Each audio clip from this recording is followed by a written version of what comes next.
Welcome to Six! Here we are, 6 lampreys clinging desperately to the whale of narrative. Lamprey. They're those little parasitic fish that on whales that. Yeah. The one They eat the dead skin. They eat the dead skin. They're like. Oh my God! Is this the I one was that going to you do the say feet? I was going to say barnacles clinging to the whale of narrative, Little but I quite limpets. like No. lampreys. And Little limpets. I like Limpets, limpets. yeah. Also could have said whale lice. I did Google whale do- oh, no, Oh parasites. no, not whale. I don't want to be a Not whale. whale. I didn't. Well, and I didn't think you did. Thank you. Did you Hence prepare when- that? I googled it while we were listening to them. I was like, what are they called? Those things that. Oh, so Do they have any intestinal parasites? Two Hey Google. whales have intestinal parasites. Hold the line, Oh, wait, caller. I can't wait to find out. They do. I'll take this Including one. worms and agnathocephalon. I'll take an agnathocephalon. That's easy for you to say. Hi! We should say hi to our heroes as we go into more adventures in the world of Reliquia. We've gone very freeform, It very is. early Yeah. doors. Exciting, though. Hello, I'm Aoife, and I will be playing Dolly de Winter, the Tiefling Bard. Okay, she's Hello, completely. I'm Alex. She's, I'm no, not- I'm she's sorry. messed with the system completely. Yeah, just You've Wilson. single named yourself. Yeah. Wow. Hi, I'm Aoife Wilson. Okay, I'm sorry. Wow. How the, Oh. you, you could just be any Hello. Aoife at this point. There Hello. aren't Hello. that many, let's be fair. Wow. Sting. Does it all the Yeah, time. I only go by first name. I know, but she's Sting. Zendaya over here. Oh, I'm sorry, and I'm not allowed to be Sting. You're not allowed to. Well, there's gonna. No, there's- it is I mean, Sting. as the police demonstrated, there's only room for one Sting. You won't even- Hello, I'm Aoife Wilson, and I'll be playing Dolly de Winter, the Tiefling Bard. Hi, I'm Alex, and I'll be playing. No. I'm Alex Jordan, and I'm playing the Kobold Rogue. Hi, I'm Doug Cockle. I'm playing Kelnys, the Dragonborn Druid. You. Hi, I'm Hollie Bennett, and I'm playing Elowen Grenry as the human fighter. Hi, I'm Ben Starr, and I'm playing Radiant Thornbear, the Wood Elf Well. I'm playing When Spells. I need to rein this. And I'm Harry McEntire. I'm not the stepdad, I'm the dad who stepped up. Shall we play some Dungeons and Dragons?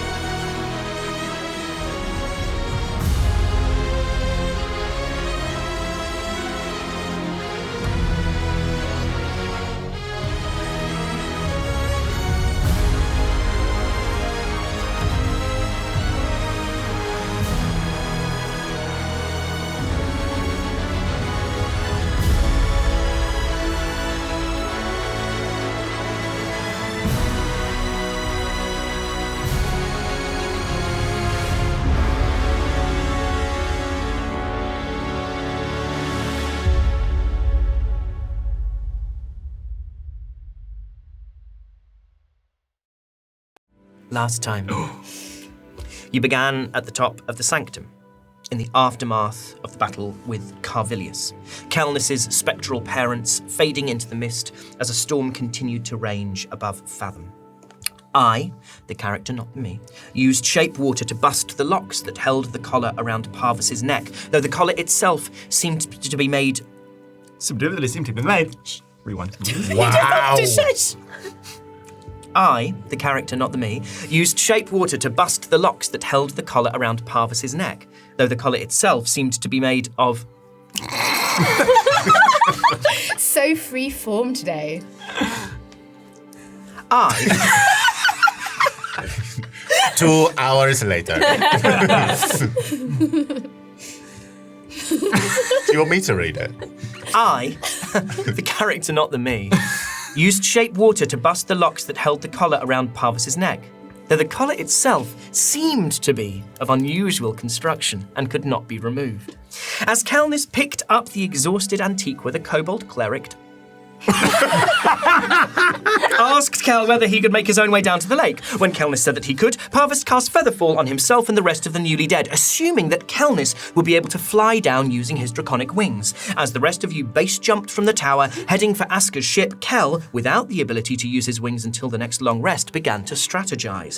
He attempted to take on the appearance of Segavax, though the illusion was imperfect. He considered the possibility of using Hank and teleporting parts of the fall to reduce the chance of falling to his death, but eventually settled on using his wild shape to transform into a spider and climb down the outside of the tower. With you all reunited on the ship, Asker and Raidion buried the hatchet, and Dolly's old friend told you that she had realised she could no longer stay in Seascale. Instead, she would sail to the eastern shore of Fathom, where you could disembark before scuttling her vessel and faking a shipwreck.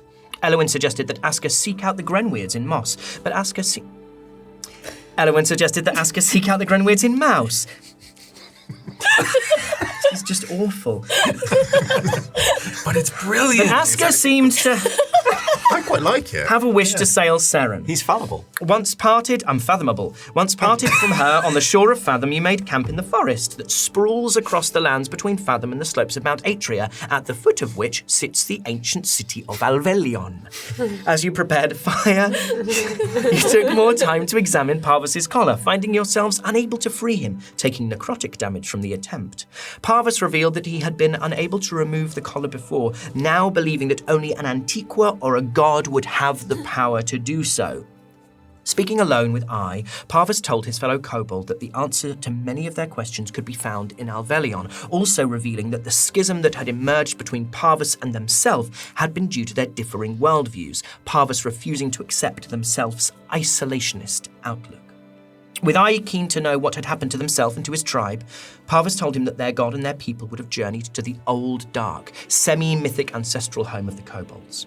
Unable to answer all of I's questions, Parvus instead asked him to focus on the sounds around him, though the message behind the Antiqua's words eluded I. Meanwhile, Elowen had... I mean, what's the point? Meanwhile, this has to go in uninterrupted. I mean, there's no point. It all has to go in. yeah. It has to stay in. Do you think we should It's a do this journey. every episode? Every We should do a episode. recap. I was waiting to say We that. should do a recap every episode. That's a good idea. 5 people liked it. Meanwhile, Elowen and Kel had It's gone us. to forage for dinner, discovering that much of the plant life around them was covered in a black residue. Unsure of how safe the flora would be to ingest, they asked Raidion to lick a mushroom, who immediately succumbed to the blight that had befallen Dolly, Kel, and Elowen on the slopes of Mount Atria. Tragically, it also appeared that Raidion was not only newly blighted, but allergic to this specific variety of mushroom, suffering from mild anaphylaxis and a swollen tongue until Kelnys could soothe his symptoms with a medicinal leaf. Meanwhile, you made the decision to two paragraphs starting with meanwhile as well. Who writes these? I'm going to have to get the story consultants to start. There was a lot writing happening at the these same time, so meanwhile... together. Meanwhile. Yeah, that's our fault. You made the decision to journey to the Four Forests, in which you would find the Old Dark. Parvus told you there was a way there through a gate in Alveleon. After you questioned the Antiqua on the nature of the tall figure who appeared from the deck of many friends at the top of the sanctum, he spoke to you of the Shadowfell, revealing his belief that Barabask's power came from the Vile, gods of that plane. That night, turning Parvus's earlier words over in his head once more, I's attention was attracted by the noise of a burrowing owl. He realised that this owl, along with everything else in Reliquiae, was as much part of his tribe as the kobolds he grew up with. The next morning, a levelled-up, newly dead prepared to leave for Alveleon, I summoning his new animal companion, a burrowing owl aptly and confusingly called You. As Parvus led You, the concept collective rather than the owl, through the blighted forest that borders Alveleon, Kelnys placed his hand on a tree that creaked into life and attacked. Swiftly overcoming the tree, thanks to some superb damage rolls and fancy new spells, You, the collective, continued on to the edge of the crumbling city of Alveleon, former home of the virtuous. As You surveyed the decaying city, overtaken by a blight-ridden forest, Elowen spied a scrap of grey cloth torn by stonework. Recognizing it as a Gloam cloak, You began investigating, I sending You, the actual owl, soaring into the air to survey the rest of Alveleon. In the remnants of what was once a marketplace, You, the owl, spotted movement. Radion blew on the Gloam whistle he had taken from a body after the Battle of Mouse, and as I looked on through You's eyes, cloaked figures began to pick their way from the market across the ruined city towards where You, the collective, stand. I have zero regrets. Oh, God. Zero. And that's where we are now. Flawless. Absolutely flawless. I think that's probably the best one I've done. Oh, man. I think that's probably the best one I've done. Allow me to drink from a cafetiere. You had to go a little bit partridge to get through that, didn't you? Burrowing was very... burrowing down. So, You, the owl, I, through You, have seen picking their way through these figures, cloaked masked figures picking their way through the crumbling, blight-ridden rubble, the powdery stone of this city that's being reclaimed by the plants and the forest. And we've had the piercing cry of a whistle. This is going to take them a little time. You can see from your sort of warging vantage point. Yeah. It's going to take some time. I believe some of you have already started to hide. I think Dolly started to hide. You have some time to prepare this for yourself. What I'm actually going to do is we're going to play this in real time for you to strategize. I am now going to start a little timer, and you have 5 minutes, which is the time it will take for them to reach you, for you to strategize. And your time starts now. Okay, so I seize movement. and I would like to, being unable to count, I want to go, I seize, and I'm going to look through the eyes, and I'm going to, for each person I see, just do a different claw. Okay. Yeah, I think that's perfectly reasonable.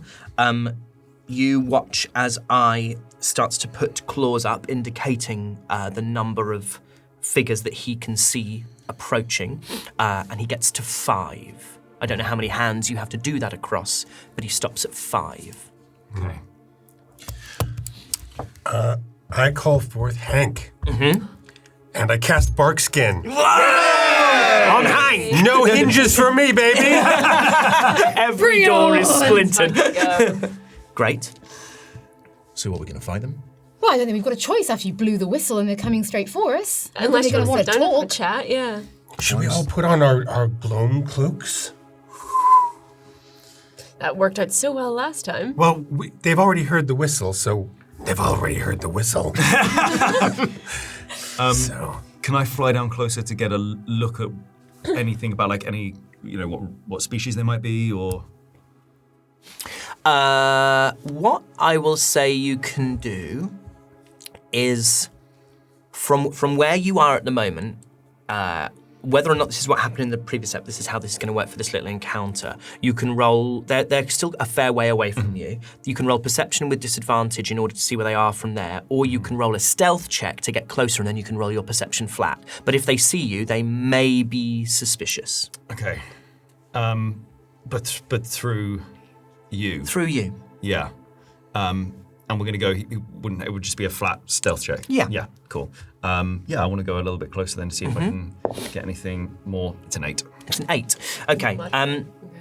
So you starts to swoop lower over these figures. I'm going to have... That's a nat 22, nat 18. He sees right into the eyes of my owl, into my head. As you start to swoop down, roll me a perception check, or you can roll investigation. Actually, whichever one you like. Well, is it using use? It would be so. It'd be using flat. use. Yeah, so it's flat either time way. do we have left? 16. 16. You have 2.5 minutes left. Okay. 16. You see that 3 of these figures start to sort of look up to where this owl is swooping over, slip down into the rocks and try to take cover. One of the, 2 of them, I should say, have spears and shields. And you see that one of them looks like some kind of, they're bringing a staff or some kind of arcane focus. I've relayed this to the group. I think we do an ambush. Yeah. Okay. One of us, I'm happy to, I can pretend to be injured or dressed up in the cloak like that, and then we can distract them, and then you guys can hide, or do we just wait and hide? They're going to expect one of us. I blew the whistle, I just say it's me. Okay, or, I mean, yeah, sure. You can stay with me if you want, dress up in the cloak. We can say that we came from somewhere, that we were injured or something, and then... Fine, you're just not the best at talking, so I feel like you need some supervision on that front. Okay, fine, then we'll do it together. Fine, I'm going to find somewhere to hide. Okay. What I will say, and I've paused the timer for this, is that if you want me to, you will have been in these surroundings for a while, so if anyone wants me to describe the surroundings that you're in, that will not count towards your time, because you'd know what you were looking at. Well, yeah, I guess I'm looking for somewhere where I can hide, but hopefully kind of be nearby, so when it all goes tits up, because it will, Yeah, I can essentially get right into the thick of it. And I'm looking for a vantage point to hide. Okay, so here's the situation that you're in. You are in what would have at one point been a kind of the edge of the city that was was fed by a major road, one major road that came from the southwest, and one path which you were loosely following, a sort of road that people would have used to get through the forest. And so it's perfectly reasonable to assume that it's not as built up an area here. It's almost as if you have gone through what once would have been the boundary of the city, though there were no walls here, and you're in an area much like a sort of open square, the kind of which you would find in Yannick or in Vale. The stonework here is powdery and splintered, and away to the sides there are buildings that would have performed some kind of social function, that crumbled taverns or apothecaries. So what you have to either side of you are semi-collapsed buildings of single or two stories. They look very structurally unsound, thank you. And then before you, you can see far in the distance, maybe half a mile from where you are, is a great staircase that leads towards a huge building with a collapsed dome, approximately 2 or 3 hours travel from where you are, a long, long way. So you have collapsed buildings on either side, and it's more of an open space in front of you with smaller patches of tumbled down ruined stonework. So the sides offer you the greatest vantage points. The center, where you are currently standing, is much more of a square, and then you have other dilapidated bits of sort of masonry to your, let's just call it your north for argument's sake, and I'll restart the timer. You have 1 minute.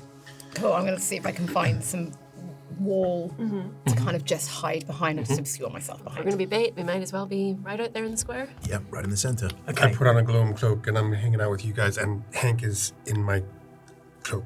Great. Cloak and mask. So we have cloak and mask, Cloak and cloak and mask. mask from Kel and from Raidion and from Dolly, and you're staying in the center of the square. Elowen, are you going to the left, to the right, or into the smaller bits of rubble? Oh, it's to the left. To the left. Roll me a stealth check with advantage. You have plenty of time to find somewhere that's reasonable. I mean, I rolled 2 18s and I have a +6. Great, So fantastic. So you managed to sort of tuck yourself into a nook, whether you want to, if you want to essentially ready an action to prepare a bow or a sword attack, I'm happy for you to do that. And would you like to try and go? Yeah, I'd like to try and go up around to the left as well, so we're at least nearer to each other. Great. Roll me an investigation check to see if you can find a way up that seems structurally sound. I'm guessing you've dropped the warg at this point. Yes, that's a 19. A 19, absolutely. Whilst there are areas, it almost takes you a moment to establish quite where you're heading for, what's sound and what isn't. Every stone that you step on, it feels like a complete roll of the dice, whether it's going to disintegrate into powder or prove itself to be still in some way substantial. But you find a path and you realize that there are certain characteristics almost of the stone that will allow you to predict whether or not you can use it. And so half climbing up a ruined staircase and half sort of clinging to the wall with one of your with one hand, you find your way onto a semi-collapsed landing on a first story with a small window out from which you can look, overseeing the square, and down at the bottom of those stairs you can see Elowen. So you are, I'm going to say, 25 feet from Elowen, and you are 50 feet from the center of the square. Okay. How far am I from these three then? You're 25 feet from Okay, so I everyone. can get So around, you're in the middle. Essentially, you're creating an L. Yeah, fine. I'm going to click my heels. What's the story? You were injured. We're trying to find help. You hear footsteps. Roll perception checks. Everyone who's looking out. I'm going to say from where you are, it's more difficult. So Elowen will roll with disadvantage. The rest of you can roll flat, and I would say I can roll with advantage because you are looking. You are kind of hidden and looking out over that exact place. Let's start with Elowen, who's rolling with disadvantage. We yin and we yang, that is either a nat 20 or a 2. Okay, so with a 2, it's that situation where despite the stone being kind of janky and crumbled, there's still enough to create echoes and for it to be disorientating. And stood next to one of these few remaining walls, there's a sound that bounces off it, and for a second your head snaps around thinking something is behind you, and it just takes you a while to orientate yourself. Let's go for the 3 in the square. Let's start with Raidion. 23. 23. 21. 21. 8. 8. I don't like being out in the open. Great. And it's just that moment of you're not someone who willingly exposes yourself to danger very often, and all you can think about in this moment is how vulnerable you feel, how foolish this plan might be, and whether or not you're going to get anything useful from it. A 23 and a 21. You can see the glint of spears as figures are picking their way through the rubble, and then what you see that have been sort of sneaking ahead of those spears are 2 figures carrying longbows. They are cloaked and masked, as all of the Gloam are, and you can spot with your 20, 23 and 21 that they've got a lot further. They are now at the very edge of this square, trying to position themselves so that they're overlooking it. They have seen you. What did you get? 16. 16.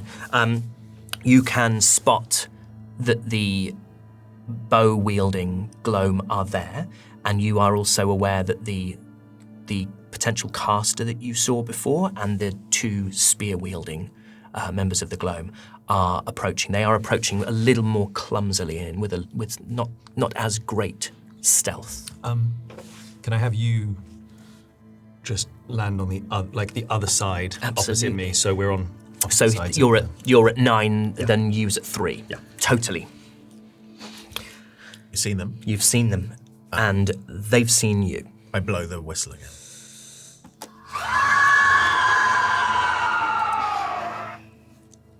Remember, you're injured. Limp. Maybe dial it back just a tad. Just a touch. Roll me performance with advantage, the help action from Dolly. Oh, it's a 20. Ooh, 19 plus 1. A dirty Dirty 20. 20. At that, Where does it hurt? Where does it hurt? yeah, you're genuinely worried for him. Dolly's genuinely worried. There's Performing and pretending it's not real. like Raidion sort of drops to a knee, pushing his weight hard into Kel. You're surprised in that moment by the sudden way in which he drops after blowing in that whistle, and it kind of catches you by surprise, almost causes Kel to stumble, and what it creates is this feeling that this is genuinely someone in distress. And you see whispered conversations happening between these 2 bow wielders, and they turn back, and they're sort of making gestures towards. You would see this eye towards the caster and the 2 with spears. And after a short kind of conversation, you watch as pushing their way over the rubble is this caster. And you can see around the edge of the cloak and where the hood is up, little locks of curling red hair as they hold a spear. They look to be regular humanoid-sized. They wear gloves, and so it's hard to discern what species they might be, but they look humanoid and they don't appear to have scales. And then these 2 spear-wielding members of the Gloam, small shields on one arm, long spears in the other hand for both of them, one much shorter than the other, pick their way forward and start escorting this caster out into the square towards you. Hurry up! Roll me persuasion with advantage.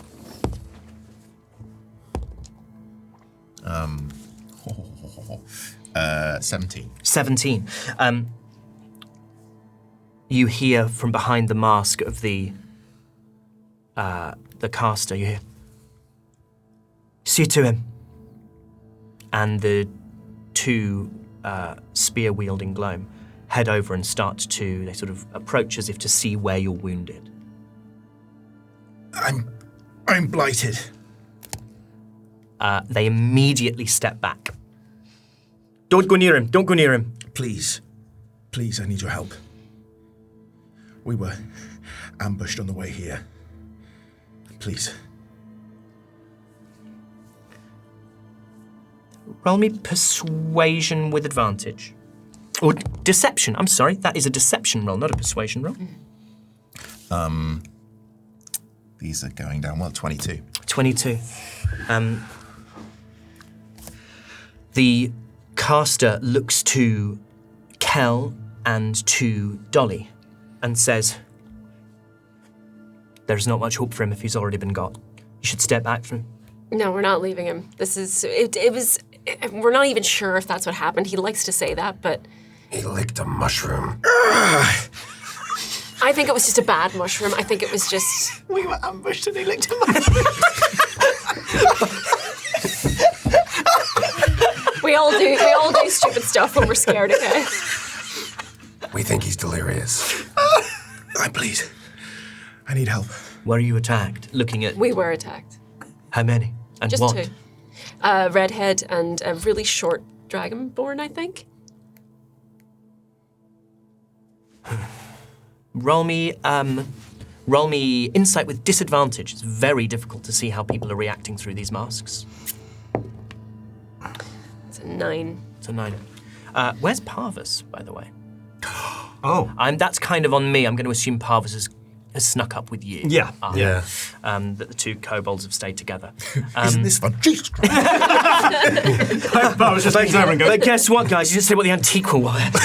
So that's it. That's how DMPCs work, right? Parvus just leans over I's shoulder and just goes, looking at Raidion and goes, That is very good. What did you roll, Eva? 9. 9. You can't Is it discern. disadvantage? You can't discern whether or not there's any registering or recognition of those descriptions. I turn to Dolly and I say, it wasn't that short. I think it could have been a kobold or a halfling or a dwarf It's hard to or a tell. really, really short human. I'm trying to create confusion. Well, mission accomplished. I think it's mad that you haven't even got a roll. Yeah. Okay. The caster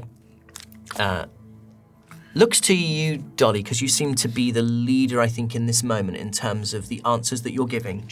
And you hear him say, "What ring are you?"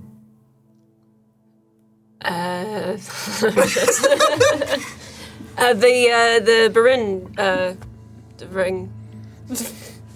Roll me deception with disadvantage. That's a 21. Got a plus 10. I rolled a 13 and 11. He says, "The rune ring Yeah, it's new. must be." Just, well, ask no questions, but it's newly formed, secret mission. Can't say any more than that. Well, does your friend need attention? Yes, I need attention. I don't think you need that much attention. We need help. What's the situation here? Roll me persuasion. 18. But you'd have to talk to, well, you'd have to talk. You'd have to come with us. I don't know if how much help do you need right now? Where are we going? We're to the camp. We've been betrayed before. We need promises. Roll me. How far away are they? How far away are they from you? So the caster and the two spirits. So these two spearmen had gone right up to Raidion, and therefore they are sort of very much in his space. Were about to check him for wounds when he said he was blighted, and they've taken one step back. So they're within 5 feet of you. I'll say the caster is 10 feet away. Okay. We've been betrayed before. Not by the Gloam. Yes, by the Gloam. Roll me deception with disadvantage.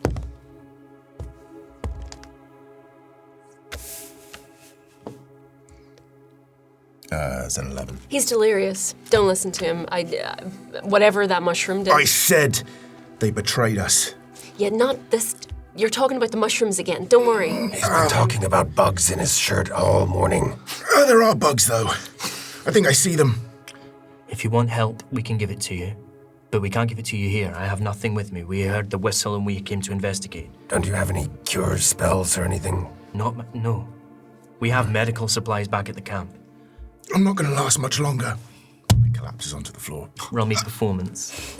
I'm gonna go, and try and help him. Okay, with that. roll with advantage. Roll with advantage. That's a 15. 15. Okay, it's a in any other situation it would be overwrought, but you get a sense that this group are as on edge as you, and so they buy it, Yeah. or at least they seem to buy it.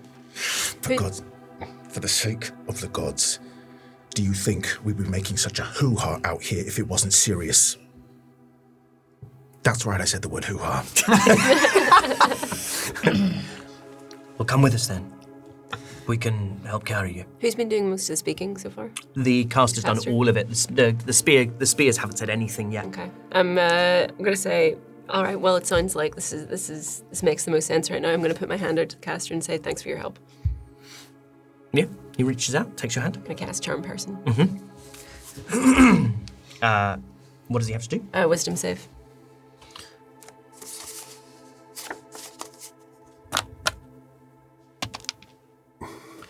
$16.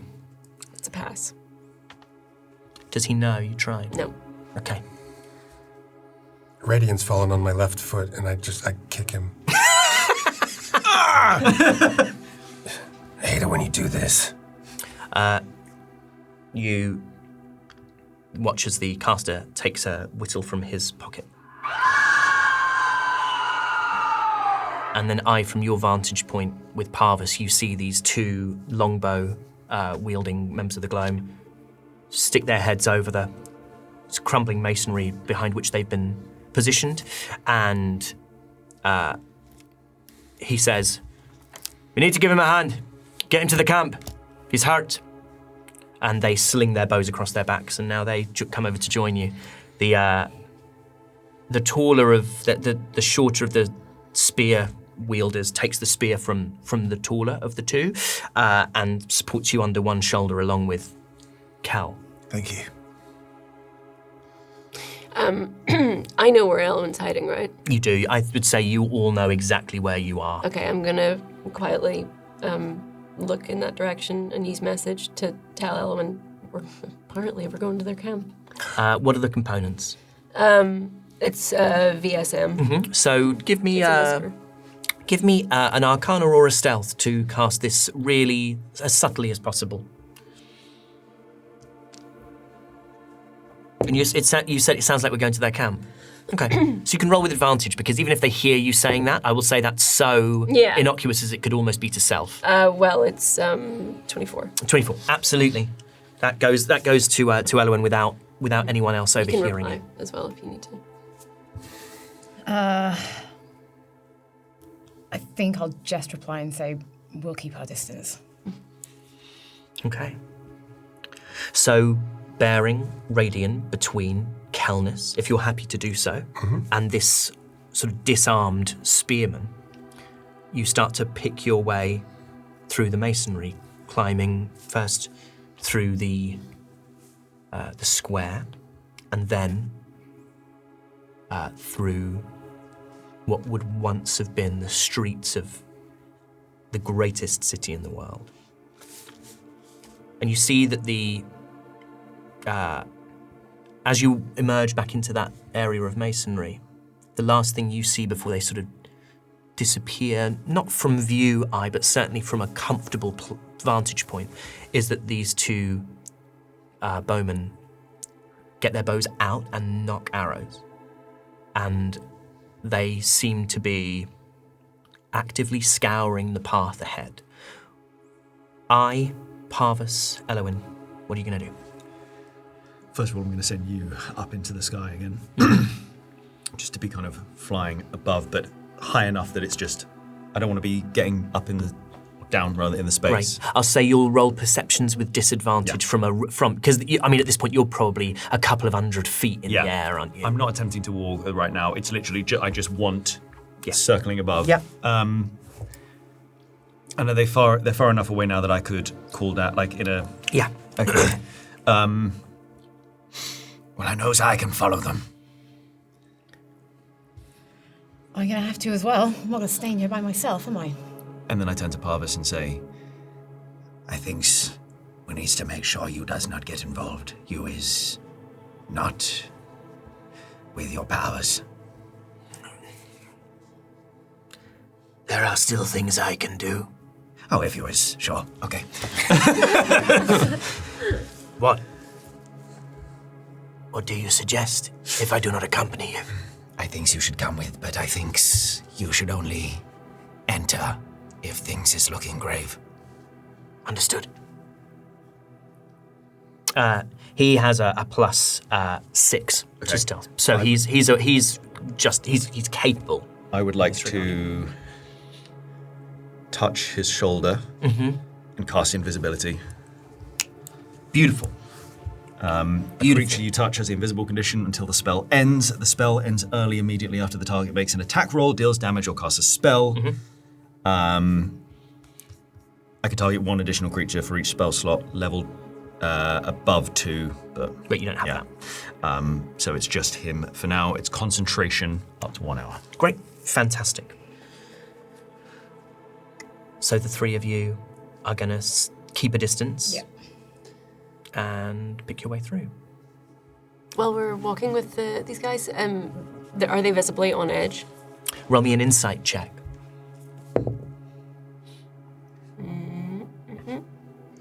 22. 22. Yeah, you see, you've been walking for only a couple of minutes, and you notice that whenever Raidion's feet drag, or whenever Kelnys or the spearman that's helping to support Raidion stumble, bearing his weight across this masonry and these collapsed buildings, the group stop. And the heads of the Gloam are twisting around, turning in every direction, the longbowman keeping these arrows knocked the entire time. The caster pointing his staff in the direction that noises are echoing from. You sense real anxiety in this group. I'm going to say to the caster, you seem more on edge than usual. Have you had a run-in, same as we had? There are things within the city. Things? Creatures. They come out of nowhere. What do they look like? They take different forms.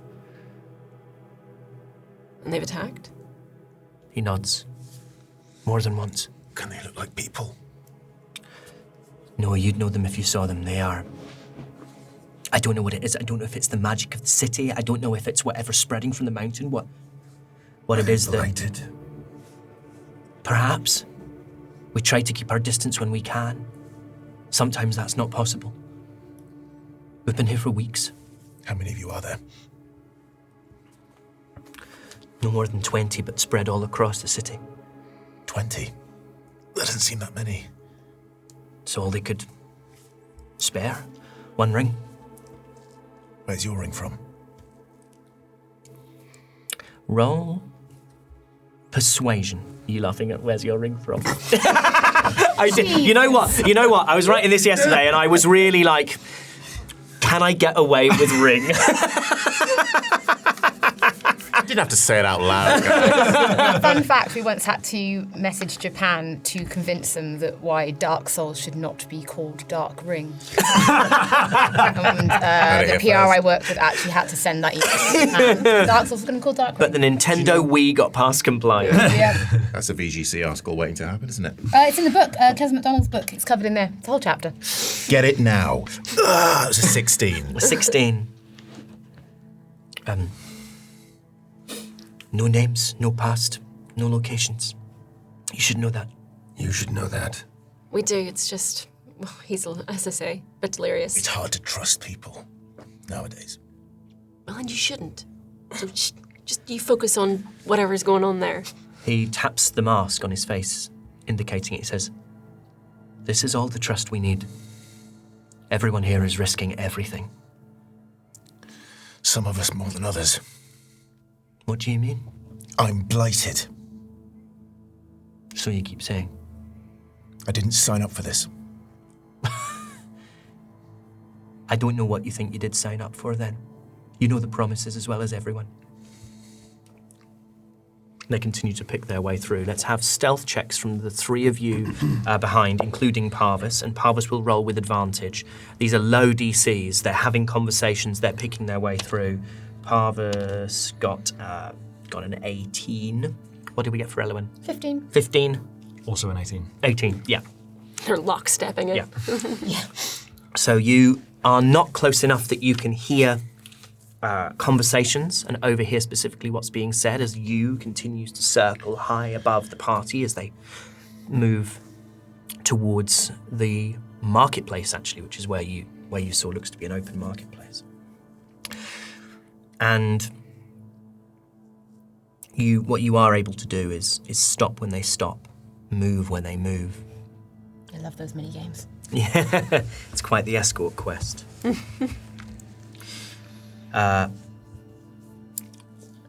Would Kel, Raidion, or Dolly like to be the one to roll the luck check in this? I'm not touching that. No, you but are, that yes, thing, you no, are. no, that thing away. That's the game. It's the game. It's the game. That's the game. It's not the game. And put this boy. Don't play by his rules. You don't have to play. It's got to be broken. I hate this. If this goes wrong, Face it this way. Don't Just touch lie. it. It goes wrong. It doesn't Lie. go, it goes how it goes. It doesn't go wrong. Yes, it does. goes how it goes. No. 9. I fucking hate this thing. I hate it. Calm down. Milady. Mark! It's beautiful, but it's cursed. It's cursed. Of course it's cursed, but That's the whole point. so was almost every character in Labyrinth, but they were gorgeous. Come on in for a cup of tea. Wow. 9. That's so you off camera. That's the. Yeah. I think that's the first time that the sort of Aoife's resting state has just slipped into being on camera. Yeah, you boys love it. I told you I didn't want to roll in it. I don't know why Here's you what keep we're making going me. to do. 9 is as good a failure as you could get. That's lovely. So here's what we're going That's to lovely do. to hear. I'd like 3 of you in that group to roll perception checks. Higher than a 15, you will see what's happening before you need to react. Would anyone like to roll? No! I'm going to roll in. No, that. you're not. I'm injured. No, I'm injured, injured. This is happening. There's going to be someone in the comments going, actually, I totally forgot that I have reliable talent, which now means I roll under a 10. So on that sneak, it would have been a 21. Oh my gosh, So there you amazing. go. Amazing. What is it? It is exactly a 15 on the die. Very good. What did you get, Cal? 22, Perception. 21. 6. 6. Okay, that's get fine. An 18 and a 21. What you spot is this among the trees that are growing through the masonry and the fallen debris. Kelnys sees it first, then Raidion, then the caster. This emerging, shambling series of roots and trees, not dissimilar to what you fought in the forest. It is 60 feet away from you. You can choose to stop and engage with it, or you can choose to get the hell out of Dodge, rolling stealth with disadvantage. And if you have two successful rounds on a cumulative DC, you can get away from it before it notices that you're there. But the other people will notice us. Because we've got a spearman without a spear on the other side of Raidion. Yeah, so We can't just... but the caster's seen it as well. So essentially it would be whether your group, including all those people, including these members of the Gloam that you've got, whether you want to try and take this thing out or you just want to try and get away from it. Well, I haven't seen it, so. Yeah. Wait, do you see that? That there. Huh? Go. Go. Go where? And he points in a direction, says, that way, towards the camp. We don't leave people behind. Who are we leaving behind? Come with us. Of course I'm coming with you. We're all going. You fucking moron. I thought you were going to stay here. No, I'm not going to stay here. I'm not going to form a fucking rearguard for you. I don't know who you are. Me, I'm blighted. Go. Grabs Grabs Dolly. Like, let's have the three of you roll stealth checks with disadvantage. It's a DC 30 for each round. Perception with disadvantage. Hang on a sec. DC 30. So, cumulative. So essentially, you all need to hit a 10 with disadvantage twice in a row to get away from it. If not, we're going to go into combat. Sweet. So what was your roll with disadvantage? What did you get, Raidion, with disadvantage? An 8. An 8. What did you get? 14. 14 is 22. 6. Sorry, I got a 10. A 4 plus A 10. 6. A 32. That is a pass. So you managed to sort of start to pick your way through. You're stumbling, but at the same time, this creature is sort of rising and writhing and undulating and cracking into the stone, and it doesn't spot you. Give me one more of those each. Roll with disadvantage. Radiant. 8. 8. 5. 5. 13. That is a 26. Come on, guys. Roll me a perception check, I, and another one from Elowen, and I will have Parvis roll as well. Is that for you? Can be for whichever one of you whether it's you or I. Jesus. But you can only, but I don't know how you, I mean, I don't really know how Find Familiar works in the sense that is there like a telepathic link all the time, or do you have to consciously use them to look for you? It has to be a conscious. Okay. Yeah, I'm gonna go with, because it would be a disadvantage anyway, 'cause he's so high. I'm gonna go with myself. Okay. It doesn't matter anyway, because it's a 5. A 5? 15. 15, a 21 from Parvis. 16 plus 5. Thank goodness for Parvis. Where is he? Where is the pelvis? Parvis says, "Look, do you see?" And points towards this. I cannot see where he's pointing. This rising. I immediately looks in the wrong direction. I shuts his eyes, walks, panics, can't figure out why he's in the sky. And then what you also see is you see this thing starting to shamble after the party. At this point, you have a choice. You can try and distract it, which will give them time to get away, and then you will roll stealth with disadvantage to avoid it. Just like, so if you can choose to distract it, and then Parvis and Elowen and I will roll DC 30 stealth checks with disadvantage to avoid this thing. I would like you to fly down and scratch at it, and then move on. Great, do it. Sacrifice a little bugger. This is the first time I've used this. Yeah, you take your time and make sure that you're correct. New mechanics, ladies and gentlemen. It does a poo. It does a poo. It does a poo. I cast poo. Right in the shambling creature's eye. I poo.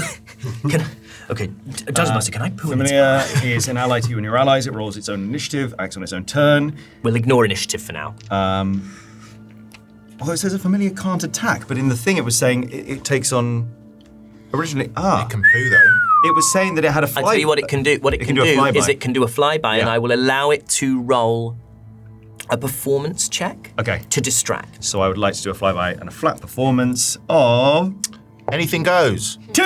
I'm going to say... Anything but that, Ben. This tiny burrowing owl going... past a large series of roots and branches actually does nothing. Okay, so you see I just go... And then goes... You still have a chance to do this if you want. Let me see if Parvis has anything that he can do. So I'm gonna just try and loose an arrow. I mean, see if I can. I want to click my heels. Of course you bloody do. Oh, okay. I mean, that's directly combat, though. Parvus has thaumaturgy. Okay. So what Parvus does is Parvus he takes it 30 feet out to the side of you, creates a large bang as if masonry has crumbled. And I'm just going to have him roll in Arcana. He has a +7. That's a 15 in total, which will do it. Rolled an 8 on the die. And this creature that the three of you who are up with the Gloam have seen start to sort of almost take its first movements as if towards you. You hear a crack and crumble of masonry, and where you assume its head would be, its sort of form shifts in that direction. Let's do some stealth rolls with disadvantage, and obviously you have reliable talent, so you can't roll lower than a 10. Unless I get a 1. Unless you get a 1. Can I ask a question now, because we haven't kind of really established this in moments like this. With the boots, we click for combat. In moments like this where it's out of combat, how is it just click and I can just use it as a free kind of flowing thing? Yeah, we'll be free with it. So Exactly what you need to do. You need to run really fast and leave me and Parvus behind. So a roll with disadvantage, that is 11 for Parvus on the first. 12 from me. 12 is a 23. Parvus is invisible. Oh, yeah, so in that case I'll roll flat, in which case I'll do it again just with 1. Thank you for that. That's a nat 1. He did cast thaumaturgy, or a cantrip wouldn't trigger? It's an attack. Okay. It's an attack, or if he takes damage. Oh, no, it is if he reveals casts a spell. Yeah, he does drop invisibility. Oh, wait, was that, so it wasn't a cantrip, it's a spell? They're the same. They're the same thing. But actually, I looks at him and goes, What is you doing? Sorry. What are either of you doing? It has been a long time since I was needed. Oh my sorry.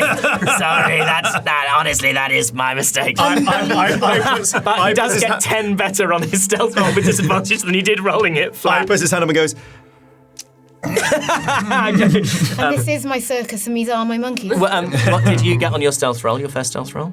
a 24. Okay, so that is a 47. Let's roll again for fun. Pass. I thought right. That's a 16 for Parvus with disadvantage. Oh my god. Oh, actually, that is a 17 for Parvus with disadvantage. You're fucked this time. 9 for me. A 9 for you is Fuck this The time. only thing that could possibly screw us, I rolled a 2 and a 1. Okay, so you take the 1 plus your stealth modifier. It's not one. It's not one. Well, We're doing these as cumulative DCs, though. We're not then. treating them as individual characters so in quite the 12. Love same that when way. we started, you looked at me and went, "You can stealth, right?" Yeah. Yeah. 12. Okay, so you collectively pass. I'm going to say that what happens is essentially I does the proper Scrappy-Doo attempt that tries to run really fast on the spot, kicks up a cloud of dust. But by this point, this creature's attention has been fully occupied by where it thought these sounds were coming from, and it starts to these great vine-wrapped, branchy legs that starts to crawl and slither and stamp across Alveleon, looking for its quarry, and you get away. I'm going to guess that those are the new residents of Alveleon. In the chaos, Yes. this thing distracting everybody Yeah. and everybody trying to be Stealthy boys. stealthy and stuff like that. I'll lean down to Raidion and just whisper in his ear, very, very quietly, "We cannot go to their camp. They will find out. We will die." No more than that. It's very short. Roll me a stealth check. 10. 10.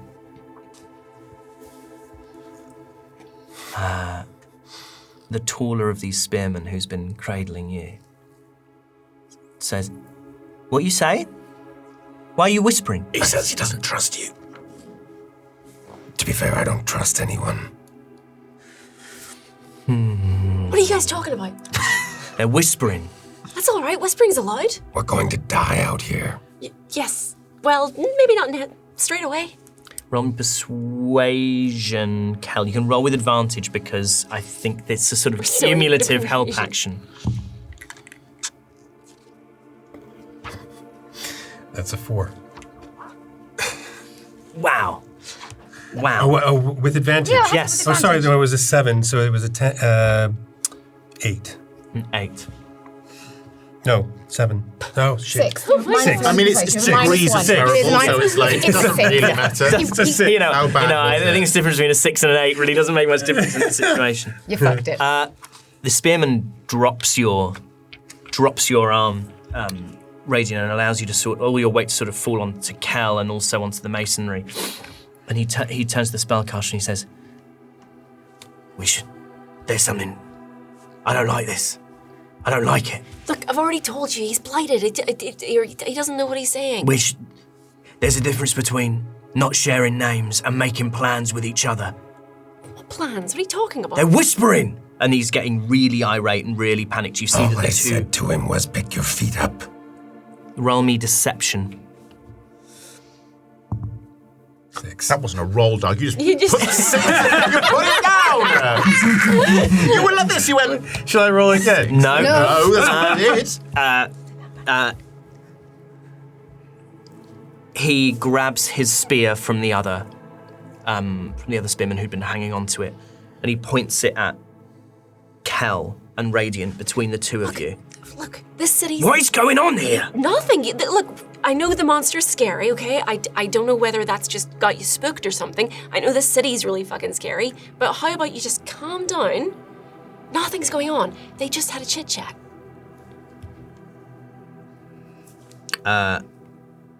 Deception or persuasion, you can pick. 13 for the plus 10. Okay.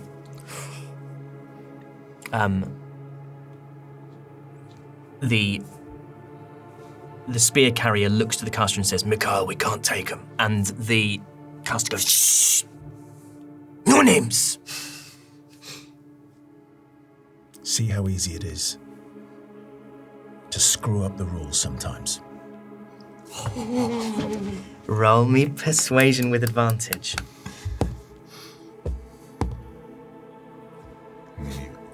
It's a 14.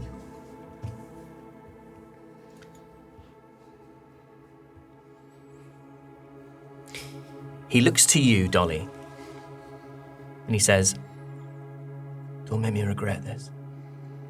Look, tensions are fraught. I get that. If you want us to just go our own way and we'll see you somewhere down the road, that's fine. We are not going to impress our presence on anyone. I would prefer that. I do not trust these people. Besides, we have a mission to complete. No, What is your mission? Well, that would be it's on telling, a, wouldn't it's on it? a need-to-know basis. If I tell you, I'd have to kill you. Shush. And then he jerks his head towards the spearman and says, let's get over here. They're just as fucking useless as you are.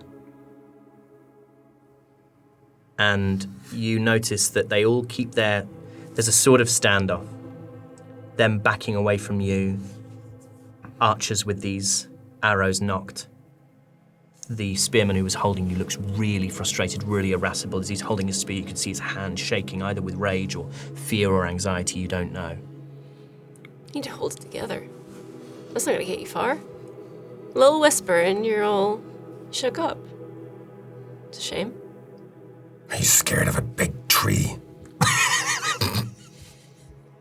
What are you trying to do? Just, I didn't like that last comment, so I'm just trying to shake him up a little bit. I'm like, useless? I don't think so. Just been a bitch. I'm gonna have him... Stop shaking, you pussy. Right. Right. Right, he then... You had this morning, Kel. Hang the fuck up. He stabs at Kel. Everybody roll initiative. Are you being serious? Yeah, I'm being Oh my serious. God. Yeah. He stabs at Kel. At the moment, he's the only one interested in combat. I'm going to say you guys will arrive on the second round, if we get to a second round. I can't believe that's what initiating combat. No, he has to learn. Yeah. He has to learn. I'm going to say this guy gets a does he get a surprise round? I mean, it was a tense. It was a well, I mean, I don't know. That's really fair. Wasn't expecting someone to stab somebody. Actually, I was was trying to get a rise out of him. I Yeah, was trying. yeah, I was yeah, trying yeah. to You did, succeed. and you So were we'll, Bart skinned up, ready to go. I don't think I'd be surprised if he attacked. Sure, 'cause I think Yeah. I'm watching him. You were waiting for it. I'm hoping he'll just collapse. Take it. Go on, do it. I buy that. I buy that. Cheers. Do it. So, did anyone get higher than a 20? Yes. No, sorry. Yeah. Sorry, the exact opposite. Binary option. Wow. By yes, I mean no. I mean, I 21. That's 20. That's 20. But you'll just come in around later. Also, I have clicked my heels though. That's. But as in, so if I'm further away, yeah, if I I'm don't mind that. taking 2 turns, Yeah, it's yeah, one yeah, little baby, I don't mind dance, that. I don't mind that, Getting into sweetie. combat You see, here. there is logic there. You can roll me a d10 now. Yeah. Now we go into combat. It's a 5. 5. You have 5 rounds. Cool. And did anyone get a 15 to an? Anyone get a 15 to a 20? I got a 19, but I'm round 2. I got an 18. And you got a 19 and you got an 18. So, hello. You pussy. You pussy. Can we stop saying pussy, please? I thought it was really effective. 10 to 14. Oh, I got a 10. Okay. I got a 13. 13. And then. Okay. Let me check I've got. That is. And that is. Okay. That is these two.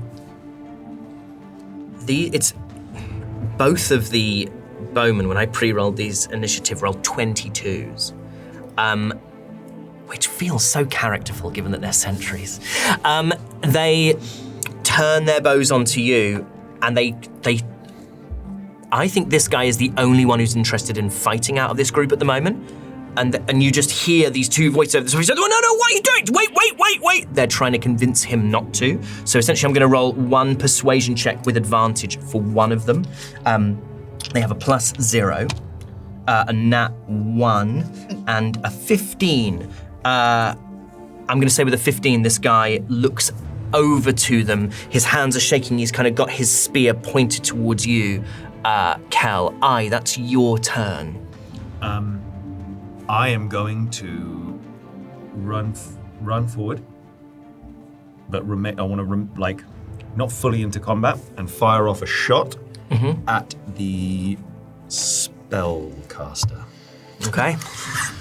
He hasn't heard the. No, he hasn't of heard course, the you conversation. No, I've heard he hasn't nothing. heard the conversation. I've just seen it. You've just seen it. Looks like it's It looks like it's going to kick off. Yeah. Make an attack.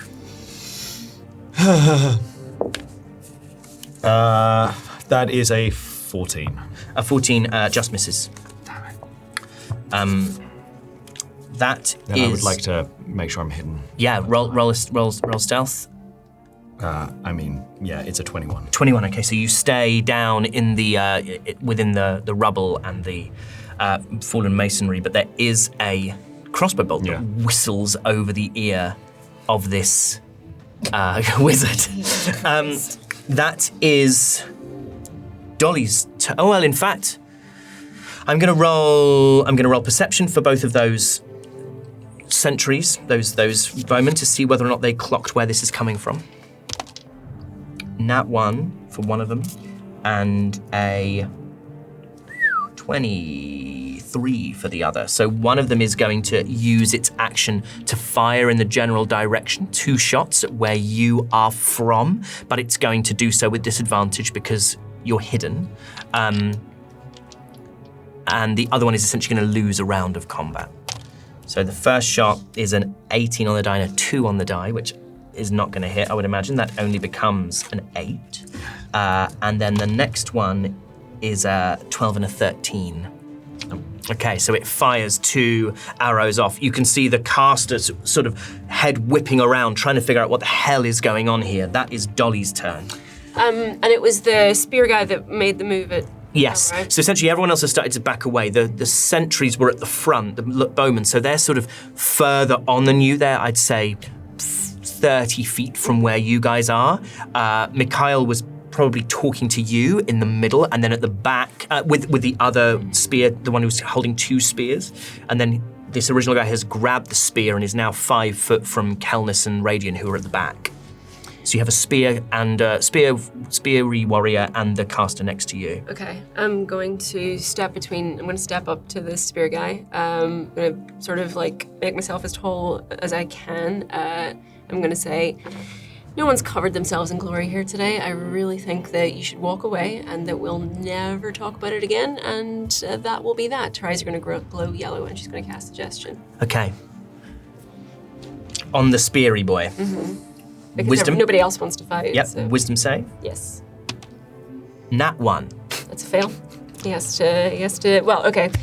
So I suggest a course of activity, and if they fail, the creature will pursue the course of action you described to the best of its ability. It can continue for the entire duration. If the suggested activity can be completed in a shorter time, blah, blah, blah. So what was your suggestion? It was walk away and we'll never talk about it again. Cool. The spearman, hand shaking, his hands are stilled. Mm-hmm. Looks at you, Kel, says,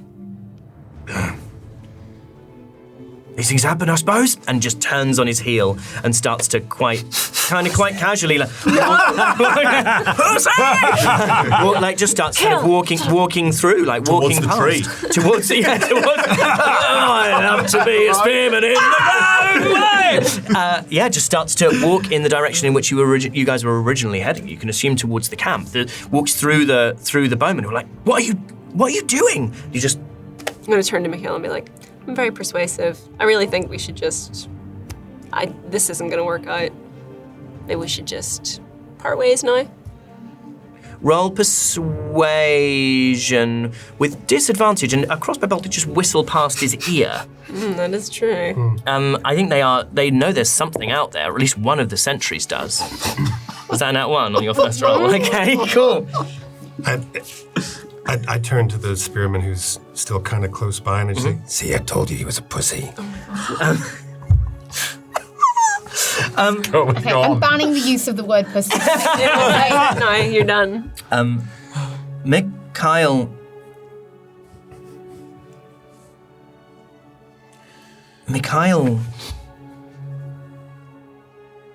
looks at you and says,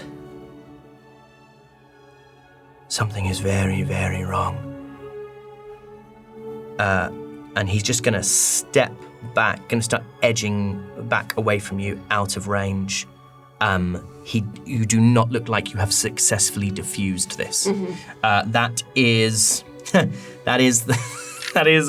guy who's just now been suggested, and he's just heading off, just heading back to camp, having a really nice time.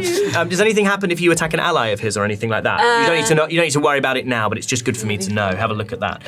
That is Parvis's turn. Parvis, crouched with Elowen and I, says, "What does we do?" We wait. Understood. He is going to... Is he going to do anything? Is there anything useful he can do? Yep, only the target. Only the target.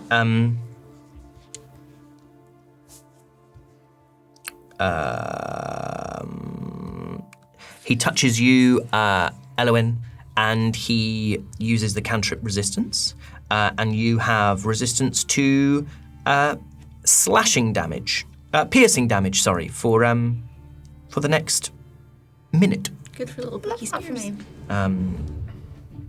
Oh, sorry, it's reduced by 1d4. That's what it's actually reduced by. It's reduced by 1d4 once a turn. Yeah, look at a gift kobold in the mouth. Kelnys, dare I ask what you do? Who are you going to insult? I've banned the word, so you have to pick something else, and that's not a challenge. He's not trying to get approval from his parents anymore. He knows they're proud of him, so he's just like, fuck it, I have carte blanche to be. Would they have liked me? Yeah, they really liked me. Come here, you fuckers. Where are these people in relation to where me and Raidion... Okay, you and Raidion are stood 15 feet from Dolly, the caster, who's moved back, but essentially mechanically he hasn't taken movement. He's just sort of done that. and another spear carrier. So there's you guys, 15 feet away is Dolly, the caster, the other spearman. 15 feet further away, so 30 feet from you, are the 2 sentries, one of whom let off arrows in the direction of I. I don't think you know exactly where those guys are because you haven't looked round and tried to find them. And then 15 feet beyond them, your man is just happily heading back to camp. To never talk about To this never again. talk about this again. He's going to get eaten by a tree. Hank's there, isn't he? Fucking hell. Hank's in your pocket and has been the entire time. I've got a very warm thigh. Yeah, you've got the equivalent of those like things you can put in your pockets to keep you really hot. Patches, yeah. Okay. Why are you leaning like that? Because I got big shit coming. Do it. No. So, I think we've discovered that this stance is Doug's equivalent of Ben's. Giggle. Yeah, I'm gonna do it. I started blasting. Go ahead, Kel. So, I whisper to Hank and I say, "Go get Dolly." And Hank goes poof, over to Dolly and teleports her back to me. Great. And does 2d6 damage to everybody who is within 5 feet, I think, or 10 feet, 10 maybe. feet. You know, it will be 5 feet? either way. It will be both of those people. Okay, I think it's 1d6 plus 3, but because I have enhanced bond now, I can add a d8 for fire damage. So 1d6 plus 3 and a d8 of extra fire damage. Yeah. So it's 1d6 and 1d8 plus 3. But it's against the dex saving throw, so Okay, cool. DC 16. DC 16. Wow. Okay, so Beefy boy. the whiz has a +2, and the warrior has a +5. So +2 for the wizard. That becomes a 19, and oh my gosh, I rolled a 17 and an 18 on the die. I'm afraid they both pass. Oh, poop. Do they take half damage? I don't know. No, I don't think they do. It doesn't say anything about it. Okay, well, anyways, Dolly is now not near them, and I cast Call Lightning on the spellcaster. What the hell just happened? Oh, cool. Love it. Yeah, love it. It's a scorched earth policy. Yeah. Like, Yeah, cool lightning. That's it. Is I've that had so many strays about killing Is that a people dex in who save? we are. Call Lightning. As they just watch their friend walk off. Yeah. Well, he's I never love gonna to think see about them. it. Yeah. Call Lightning is a dex save. Okay. DC 16. DC 16. That's 12 becomes a 14. Okay, so it does 3d10 lightning damage. Okay. Roll that dammy, boy.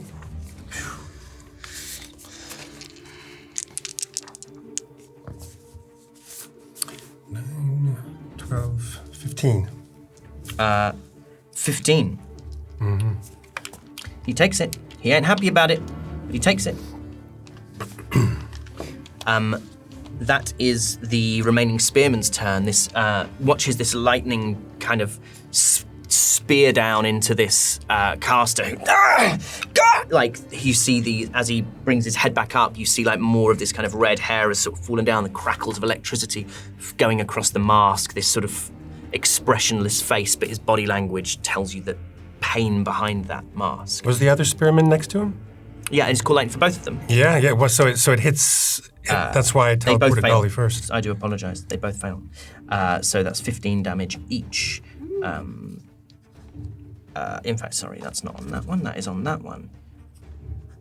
And this spearman goes to run forward with the spear, and the caster just grabs his shoulder and goes, "Wait!"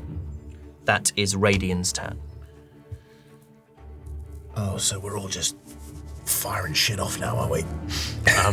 How far away? So there's us. 15 with it. feet. Yeah, right. Oh, fine. Can I very quickly say, am I near these guys? Yeah, I am, right? Like I'm with you both. Yes. I just say to Raidion, lock them down if you can. I can stop the caster. I think I'm just gonna blow him up.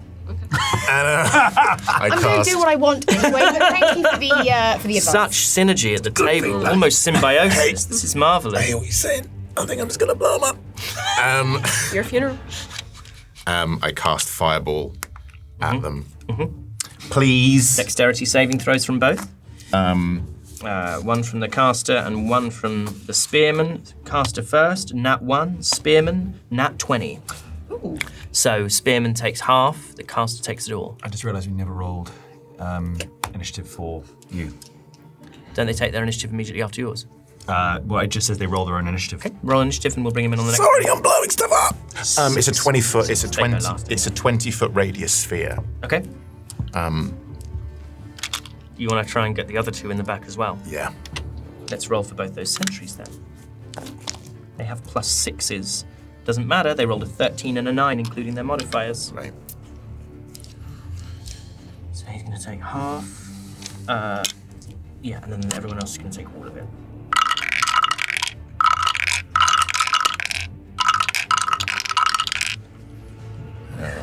It's a lot of 10. 20. 6 or a 9. 20. On a d6. That's 20. love that so word so 28. much. 28. 28. So that's that. 28 is that, and 28 is 14, which makes that. Okay, you see this fireball. They're all wreathed briefly in flame, and then the fireball subsides, those flickers and embers fade, and they are all still there, although the caster does look pretty damn hurt. And he looks at you, Raidion, he says, "Two can play that game," and he casts fireball. And I cast counterspell. Brilliant. You thinking, why is he not? Can you use counterspell if you've already used a level spell in the same turn? It's a It's reaction. Yeah. It's got to be, otherwise what's the point? Maybe I don't make the rules. I just try to play by them. Yeah, okay. Yeah. I'm pretty sure that counterspell allows you to do that. I believe so. I will.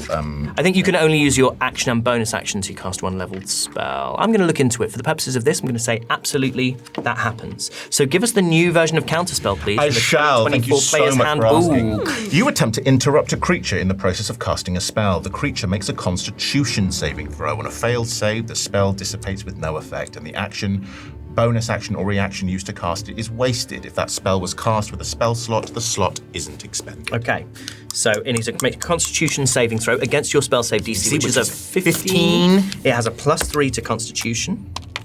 It rolled a 7, becomes a 10. The spell does not fire, but the action is wasted. Ooh, that's embarrassing. That is... It's okay, we all get performance anxiety sometimes. Fuck off! Goes back to the top of the order. That is the sentries. Oh, in fact, he did suggest that the spearman held his action. He nods at the spearman at this point. He goes, "Just fucking go and kill him." And it is going to run in and try and stab at you, Raidion. Yeah. So he runs in, a little bit singed still on the edges of his cloak, and he's going to make. He's going one-handed on these. Are we saying that you comes in at the end of the order of the next? We haven't got to the bottom of the order yet because he held an action. Oh, okay. He will come in on the bottom of the next. I think. Also, he was just doing the distracting very thing. hard. Yeah. Great. That's fair. I like that. So that is a 17, a 21, and a 19 on those three stabby stabs. He hits them all. Hits with them all. Cool. That is 1, 2, 3, 4, 5, 6. Oh my gosh, I rolled real well, baby. That's 10, 20, 32 plus 12. 42. That is all my hit points. I'm down. Okay. Just watch him go down. Whoops.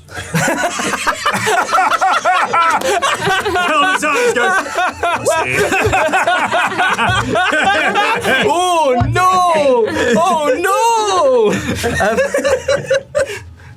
If you lean on your chair like that and you fall, you will hit your head. Yeah, and then we'll have to stop recording and stuff. No, we keep it in. Won't go viral in a fun way either.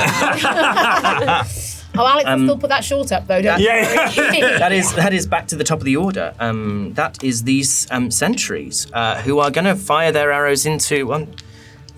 One of them's going to go for Kel. One of them's going to go for Dolly. There's only two of you left. First shots at Kel. Oh, I don't know why I rolled 4 die. I'm going to roll those again, which you're fortunate about because one of them was a nat 20. And then that's a 5 and a 2, so they both miss at Kel. And then at Dolly, that's a 6 and a 3. How is that possible? They miss. 4 arrows. That's go embarrassing. past. Aye, that is your turn. Yeah, I'm going to take a shot at the spellcaster. That is a nat 20. Okay, crits. I wish I'd shot it at someone else now. Okay, so I should have done what you did and divvied up my die. You have advantage on the roll, though, so you can still do sneak attack damage, right? Because you're shooting from hidden. Yeah. Great. 1d8 plus 6. Go on, 1d8. So that is an 8 plus 6. Which is a 14. And is it, we're doubling because it's a crit? Yeah. So, yeah, although you'll just add this die roll. You won't add a plus to it. That's just a 1. Just a 1, okay. And then 46. 6, 11, 14, 15. Aye. Yeah. He turns. He doesn't even do anything, doesn't even know what's hit him. It's just directly into the back of his skull. Oh, back of the skull. Lovely. I thought we were going eye hole, but I love it. Back Directly of the skull, into the back of baby. the skull. And he, just without a beat, just thumb and just falls forward. There's face first, just face this plants. bolt sticking out the back of his skull. And then I would like to, okay, so if this is happening here. So it's happening in the centre of... Yeah. What sort of time on the clock? If that's 12, which I Yes. think I am. Oh, I thought you were. I thought you were like well behind. It. Essentially, because I have no visual imagination, I'm kind of imagining this all in a straight line. Okay, so you can, within reason. I'm behind tribe. Wanna be, baby. You're behind your tribe, yeah. Cool. So can I get? I'd like to use my boots to get 60 feet round to try and. Yep, you can get Kind of round to the left or flanking. to the right. I'd like to go into the left. Right. You can essentially get to sort of 8 o'clock on the thingy jigamy. Are you hiding at the end of that, or are you? Yes. Yeah. I mean, it's a 29. 29. Okay, great. That is Elowen's turn. How far away am I? Have you not had a turn yet? Nope. I'm so sorry. You get 2 turns. I'm so sorry. It's because your E looks like a scribble. That was entirely. No, it wasn't. I came in on the second round. so We're only at the second. Oh, okay. Right, Thank God. Maybe because of the. I would have said Oh, something, Parvis, yeah. I let Parvis. Oh, yeah, because Parvis wouldn't. Yeah. Parvis can touch Yeah. someone. Parvis touches us all. Not in that way. I have been touched by Parvis. No, you haven't. No, you in a good haven't, way, Doug. though, Doug, right? In a good way? In here. In here, in the heart. He's gesturing to his heart, audio listeners. Okay, go ahead, Elowen. Have I got anyone within 30 feet of me? To attack? Yep. Yeah, I'll say you were 30 feet behind. I say you can run out of your cover and get to that spearman who's just downed. And I think that is what I'll do. I'll take one quick look at Raidion and say, guess we're still making friends then. Raidion is... Sorry, I'm like, can't hear. Can we not? He's now laying across the dice tray. Sorry, you're trying to make quips, but I'm on. You're fine. You're dying. That's a 14. 14. That does not hit with the shield. This one will, because that is a 26. Also does not... Yeah, no, it does. Yeah, It that one does. does. Come on. I feel good about that one. Come on. That's fun. Yeah, but that only hits for 7. 7. Very good. And then that is like a 24 again. Yeah, hits. And then that hits for 7. Great. You know what? I'll just action surge against this guy. I don't like him. As far as he's concerned, you've absolutely come out of nowhere. Yeah. He's staring at the body of Raidion, his kind of spear tip, red with blood, brings it up, and you are in front of him, not in Gloam cloak or anything. Well, did you put Gloam stuff? Nope. So just a Resplendent. the human fighter, resplendent in purples and reds. And that's 24, which hits for 10. And you can roll this next one with advantage because you And hit. it's a nat 20. Oh my gosh! And that hits for 12. Oh my goodness. Did you double your dice? That was with my Right. double. Right. It's all done for you. Nice. Nice. Okay. That is Dolly's turn. Okay. This guy's right next to you, and so is Elowen, so is Kel. Radian's on the floor. Cool. Shaft is the person who ambushed them appears. Oh, it's her. First of all, I'm going to grab Radiant by the shoulder, pull him up, and cast Healing Word at level 3, which is 3d4 plus 4. Check and roll 9. Should have had that ready. I knew I was going to do it. Parvus shouts, I could have helped. Yeah, I would have just left him on the floor. Rather than do something. 6. Just 6 plus 4, so 10. What happened? And then I'm going to take my Never get dagger that and make a lucky. stab Tried. at Speary Boy. Yep. He's right there. Yep. So that would be, what is my dagger? Dex plus proficiency. So that was a nat 1. Didn't hit him. Yeah. No. Die. Accidentally, you realize in that moment you accidentally reach for a butter knife, and you do make contact. But no, a spoon. Yes, it is. It's one of Kel's spoons. Oh, damn I'm like, we'll talk about this later. I always keep some on me. That is the Gloam warrior. He takes his turn to just continue to head back to camp. Parvus. That's Parvus's turn. Parvus extends a clawed hand, and you watch as flame-like radiance descends upon the spear-wielding warrior, who's going to make a dexterity saving throw, which is a 12, which fails, and it is going to take 2d8 of fire damage. Radiant damage, I should say, actually, which is 8 damage. Parvus is going to stay sort of within the crenellations, and just he's not really very useful with no proper spells. That is Kelnys' turn. This guy is right up in your business, and there are also the two longbowmen who no one's done anything about yet. So, I'm maintaining the storm cloud. Yep, cool. So, how close together are these two bowmen? They're next to each other. I would say that you got a 20 feet range on it or something, like a 20 feet. Oh, I've got, yeah, they're like easily within range. Sphere of It's whatever. how close are they to each other? I think they're probably, it would make sense that they weren't stood completely next to each other because they were scouting in different areas. Are they within 5 feet of each other? No, they're Okay. not. I would say they're probably 15 feet apart. Okay, so I pick one of the bowmen and I cast. Well, I mean it's already cast. You pull the I send lightning down another on them. lightning bolt down on them. And that is, again, a dexterity saving throw for them, of which 16. that is a 12 on the die, plus a 6 becomes an 18, so they take half damage. They pass. They take half damage. Yep.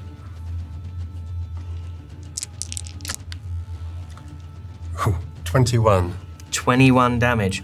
Okay, that guy looks hurt. That guy looks... I mean, it's half that. Oh, okay, he looks less hurt. So that's 10. That's 10 damage, half to 10. And as a bonus action, Hank pops up and just spits a fire seed into the spearman's into face. the spearman's face. What does the spearman do about that? Does it have to make a save, or does that just happen? I think it's good question.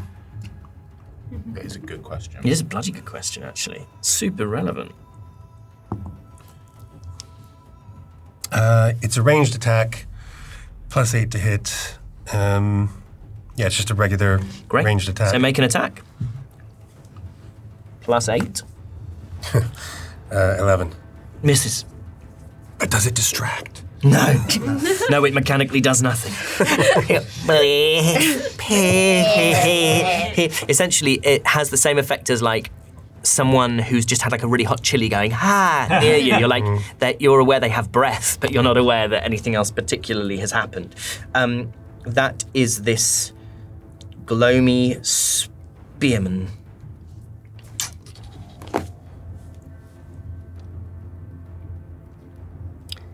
He is going to... Run away! He is going to disengage, which means he doesn't take attacks.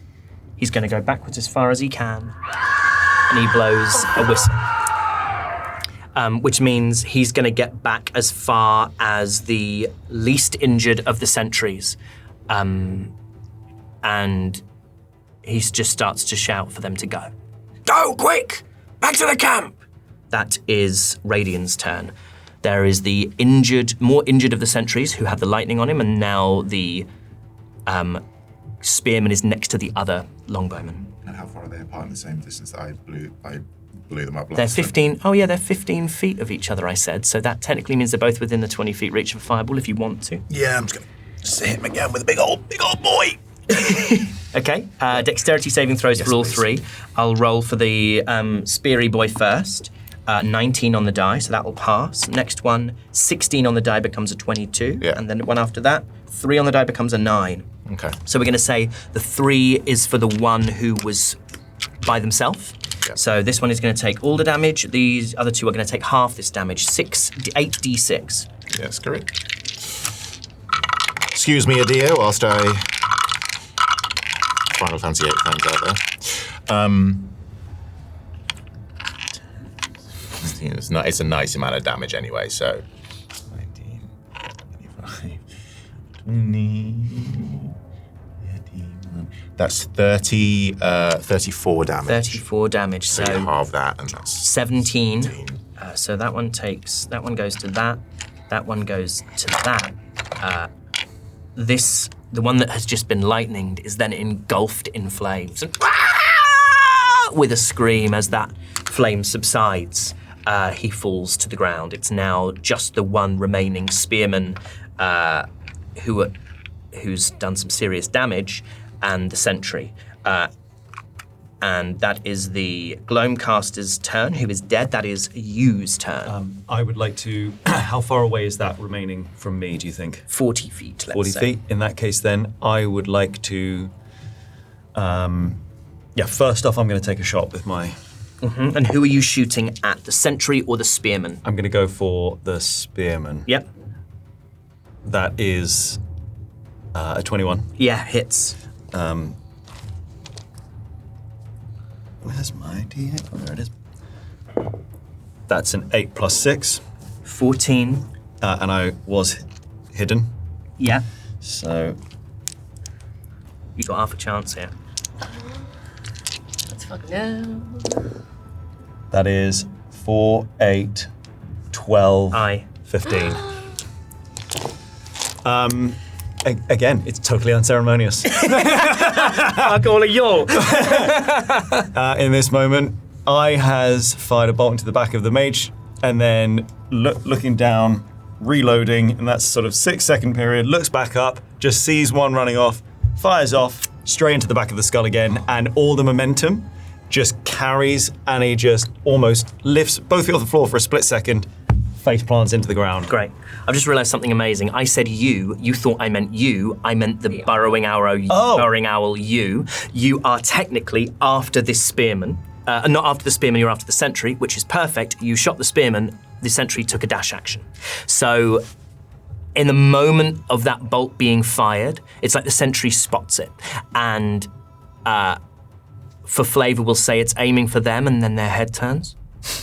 And they start to book it over this rubble. It's going to take them at least a round to get away from you. I would like to use my movement, 60 feet. Yep.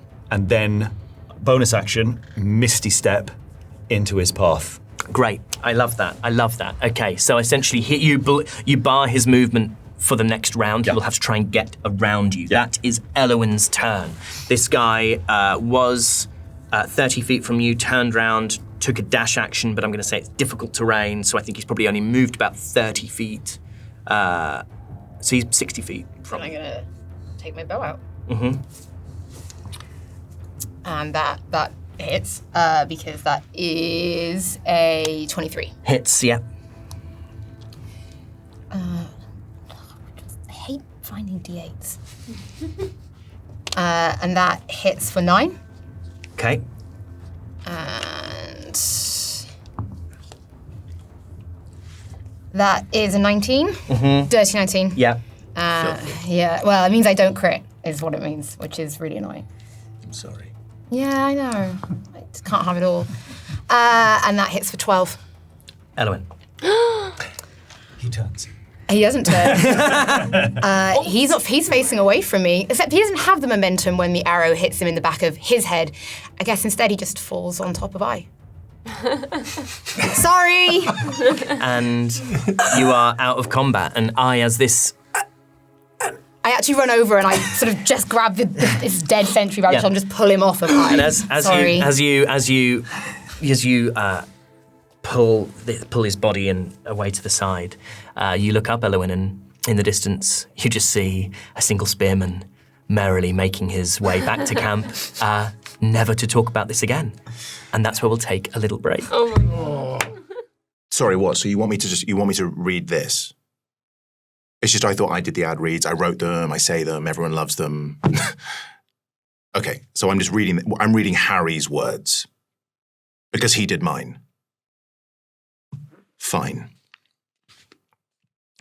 Hi, I'm Harry McEntire, the thinking man's Chris Hemsworth. A man so intellectually girthy I once powered my washing machine for a month using nothing but the electrical signals that fired from my synapses during one 5-minute section of Bake Off. Was it the power of my brain? Maybe. Was it the simple arousing stimulation of a perfectly proved sourdough starter? Always. It's always the sourdough starter. My God, you should see it. The national grid would climax uncontrollably at the electrical ferocity with which my mind erupts at the sight of nice bread. But I'm also relentlessly kind. I'm sure you've noticed. My hairdresser once declared that I had the affability of an OG Care Bear mixed with the raw social charisma of one of the less problematic Mr. Main characters. I like to think they meant Mr. Tickle. And it's that kindness that I extend to you. By literally not being here. The thing is, I worry for you. I do. I understand the simple sight of me might blow your mortal minds, so I've recruited my significantly less charismatic, dumber, uglier colleague, Ben Starr, to read this for you.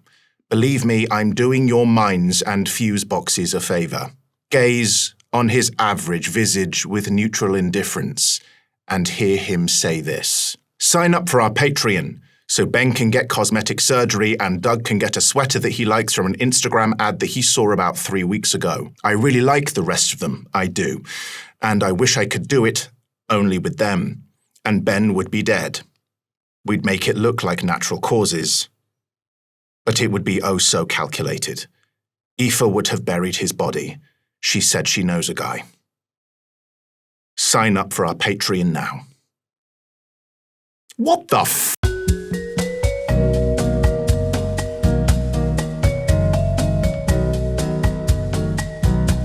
And Ben would be dead.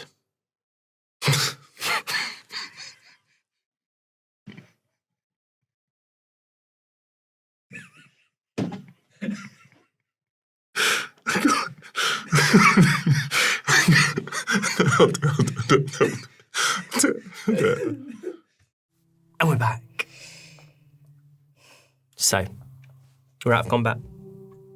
You're watching that remaining member of the Gloam pick their way back to the camp, swearing never to say a thing, and the rest of you are surrounded by the bodies. Parvis emerges from the rubble behind you, kind of meets up with the rest of you. What else we do? They blew a whistle. We can't stay here. Yeah, I was going to say, whatever it is we do, it's not here and we need to get moving. Then where are we going here? Parvis, where are we going here? To the Hall of the Virtuous. Of course we are. Do you know the way? I thought, the Gloam are here for a reason. Do we want to find out what that reason is? We know where their camp is. We can follow that guy.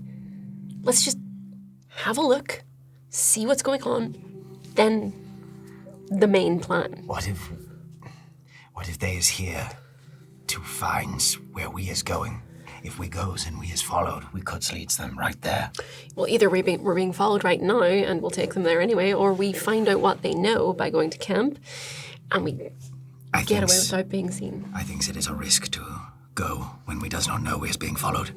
How much do you think we're going to learn? Particularly talkative when you're with them? No, they never are, but that's why we maybe listen rather than What if we have a go and chat. get the guy who's walking back to camp? Question him. He swore never to talk about this. Still, he'll walk into camp without the others. They're coming anyway. They've blown the whistle. All right. What if we try to circle around? If they is coming here, their camp is empty. What if we can? We don't know how big their camp is. He said about 20. And we has killed... How many is this? 4. 5. So there is... This many claws. Others. Well, if they is all coming here and they leaves their camp empty, maybe we can circle around and cause problems for them. Let's circle around anyway. We can't stay here. Let's just move. Parvis, what way are we going? And he points towards this raised staircase, this raised walkway that towers 20 feet above the rest of the city. Much of that city obviously crumbled to ruin, and even areas of this walkway, but it's like a great bridge over the tops of the fast-growing trees, over the tops of the rubble, heading for a building with a collapsed dome ceiling, a huge building. Big scale, can you carry me? Why? And You flies in and lands on my shoulder. What is the point of not having it? What is the point of not using it? Of using him? I can be eyes in there. Blue. When he's acting through the eyes and controlling the bird, he loses the ability to control his own body. Yes. Okay. So essentially he would need to be carried so that he could act as a scout from above, if that's what yes, you of decide course. to do. Yes. Yes. Piggyback. Or maybe cradles. You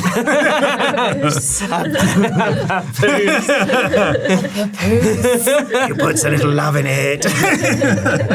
I love you. I This is great. We need to move. We really need to go. so able to help us move. So what is it that you want to do? Essentially the large walkway is to your right, and where this remaining spearman is heading is away to the left in the jumble of collapsed buildings. Quick show of hands. Left or right? How visible is that walkway? If we were up on that walkway, you could just see a bunch of people walking on that walkway. Roll perception or investigation. From Kel's arms, yeah. Actually, this is investigation. This should be investigation. Oh, that's only a 6 for me. A 6. Okay. It's hard for you to tell whether or not it's sort of crenellated or has a wall above it. You can't tell from where you are. Is our goal to go and check out the camp? Just be prepared if you head to that camp and you start something, you're going to have to be able to finish it. I have a thought. And that worries me. I said I was injured before, and I'm genuinely injured now. It's your own fault. We could have been attacked by whatever is out there. We come back. Dolly, you come with me. Mm-hmm. You have a way of getting us out. Yeah. We'll go in. We'll do what we said we were going to do. Find out some stuff, and if anything goes wrong, we get out of there. I is fast and can move. Does we want I to lead something to the camp? We want two. Me and her.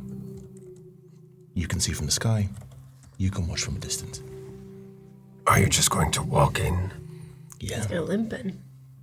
I'll walk. You know what to do. Mm-hmm. We'll be as close as we can. Okay. It's Be fun. I jumps up into Kel's arms. How do you have a way to get out? Don't worry about it.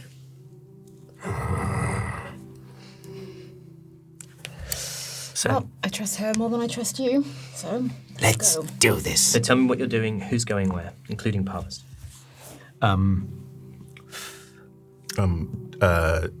I will go behind. I think Dolly and I will head behind this guy who's just like strolling in. Mm-hmm. And I'm obviously very injured. You've obviously done some fighting. We've been attacked by whatever that is. Mm-hmm. We're coming in. We're going to find out what's going on. I likes this. And then the other three and Parvis are...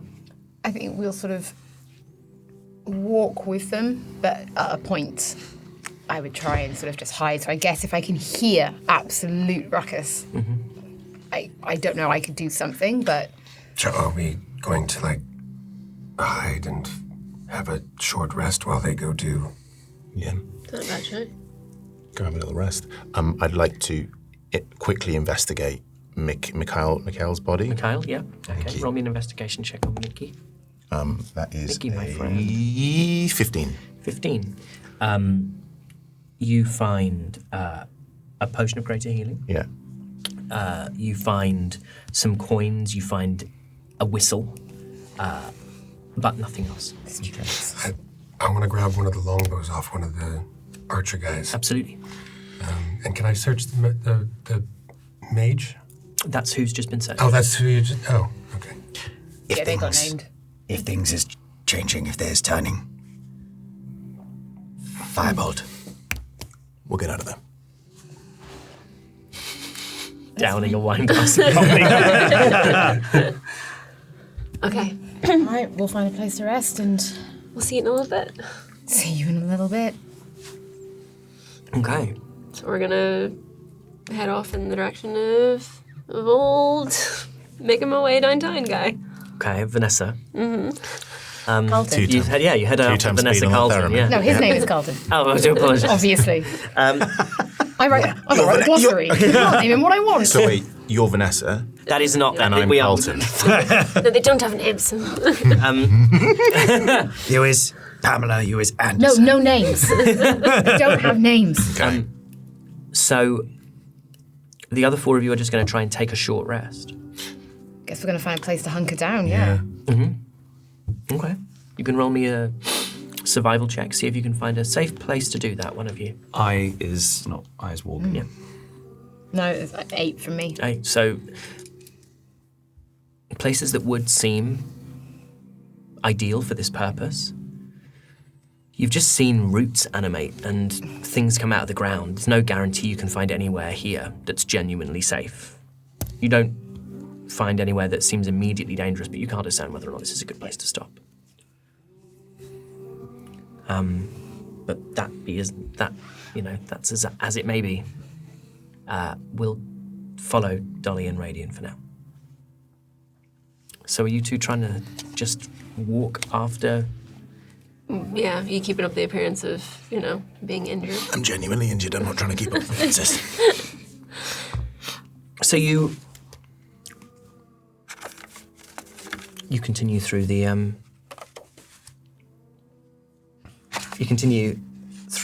camp. Through the rubble until you reach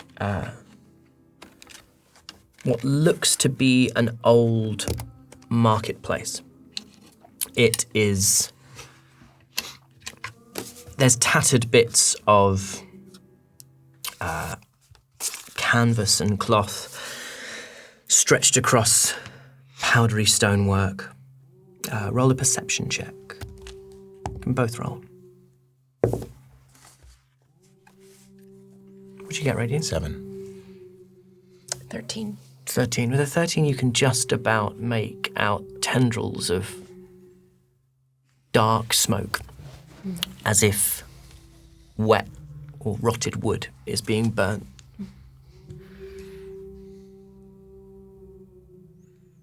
And you see that these canvas is stretched in between piles of rubble, and you watch as the remaining spearman walks in and just sits down next to a fire. As that happens, you see a couple of heads rise up from the rubble as longbow-wielding sentries, and watch as he comes in. And you hear one of them go, "Allows you lay?" He says, "Oh, I just need to sit down. Just need to go back to camp." You watch as he sort of sits down heavily next to a fire. We following? Mm-hmm. I really hope we didn't make a mistake coming here. Probably. Too late to turn back now. Yeah, it is. All right, and I'm just gonna walk in and sit down by the fire as well. What's you doing? I would like to try and get you to sit upon a branch high enough to not be suspicious. But is where you are. He's where you four are, right? Because is there a range in which he can go and stay in contact with him? 100 feet. Nowhere near. I mean, these guys are probably a 10-minute walk across rubble. I mean, it would be many, many hundreds of yards. How far are we making camp? You described yourself as having made, I can't retcon this too much, you described yourself as, and I asked very specifically, as having made camp pretty much where you were. You did one survival check, found a place that looked reasonable, and sat down to rest. And then they've walked for maybe, 10 minutes. We're nowhere near them. Get off my back. It does not feel right to have no eyes on them. Dolly said she had a plan. Just let's trust Dolly. I You- believe her plans more than I believe Radiant's. You've walked into the camp, and as you do so, you walk in between this pile of rubble and this first stretched piece of canvas and two bowstrings pulled back taut in front of you. What are you doing? Who are you? We were attacked. Yeah, we were attacked. We need help. Please, there's no time. Who are you? We're from a new ring. We've just come in. Roll persuasion. 23. All right. I suppose. And the bowstrings dropped again, masked, featureless face. And you walk into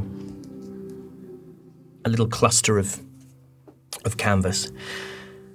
You see people with spears and people with bows sat.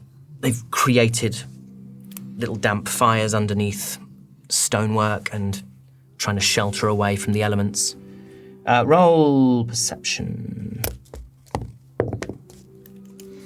Dirty 20. 15. Okay.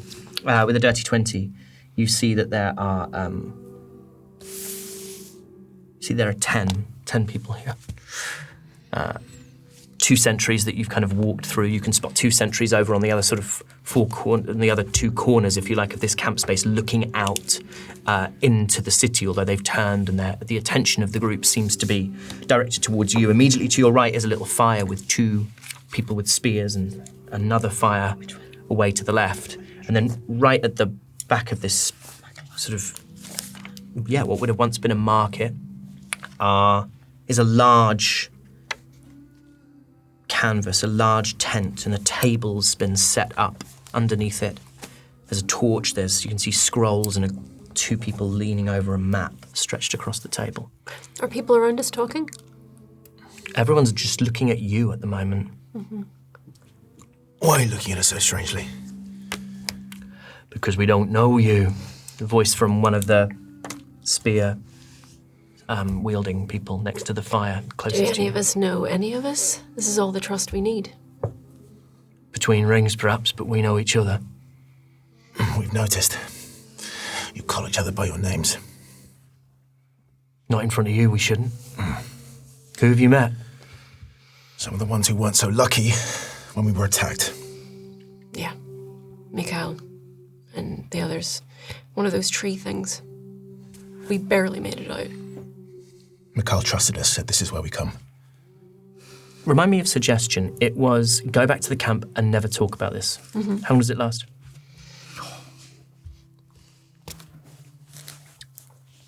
Okay. It's a concentration spell, up to 8 hours. You suggest a course of activity, limited to a sentence or 2. The suggestion must be worded in such a manner to make the course of action sound reasonable. On a failed save, it pursues the course of action you describe to the best of its ability. It can continue for the entire duration. If the suggested activity can be completed in a shorter time, the spell ends when the subject finishes what it was asked to do. And then you can specify actions to make it end.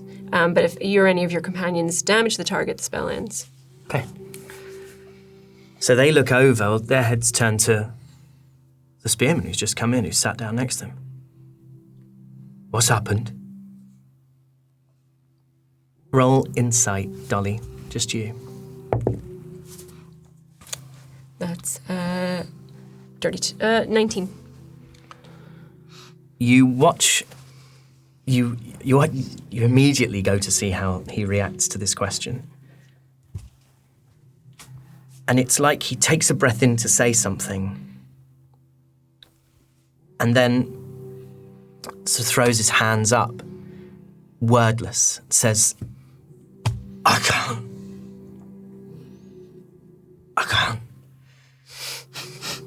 There's no... I can't talk about it. It's those things out there. He saw some awful stuff. Roll me performance. Or deception, I don't mind, actually. 15. 15.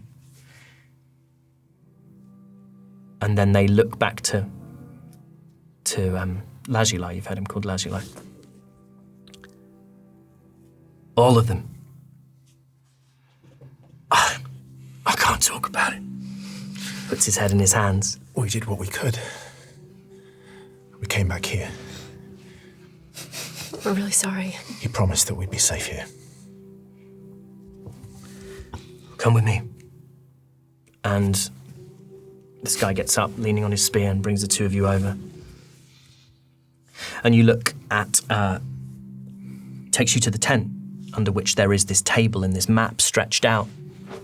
This large figure in all the Gloam regalia, leaning over along with a much slighter, much shorter humanoid who barely able to look up over the edge of the table. The guard says, these have just stumbled into the camp. Seems they were with Lazuli. New ring, they say. They're all that came back. And the tall figure hunched over, stands, takes in both of you with this expressionless face. You can see black eyes through the mask. You were attacked. Yeah. Why are you here? Who sent you? Scouting. We were told to come here and check out what was going on. There was a misstep in communication, so we were sent to fill in the void that was left. Roll me deception. 14.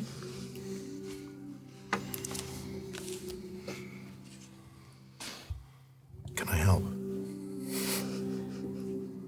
Yes. She's not lying. I'm not sure I'll let you help like that again, but... 15. 15. That's a plus 10.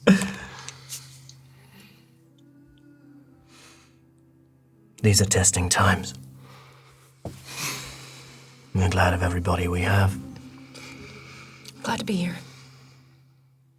There are fewer than expected. Most of them are out in the city, looking for the caves. The caves? The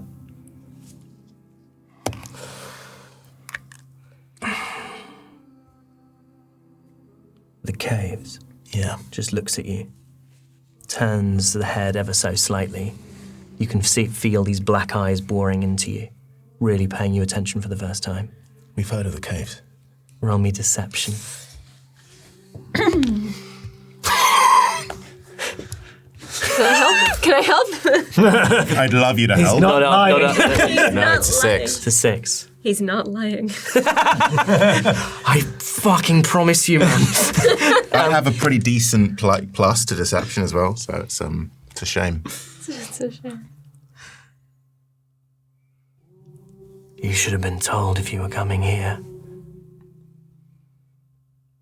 We were told. What ring are you? Baroon. It is a new ring. There is no such ring. There is no such ring. And his voice rises and you see all the heads starting to turn towards you underneath this canvas. It was on a need-to-know basis. That's all we were told. Not to say or speak a word of it to anyone. He puts his hand out, says, you must have some kind of letter. Orders, documentation. No. The tree took it. in the fight. My bag was lost, everything was gone. Do you have your bag on you? It'd be under the cloak. Oh, there it is.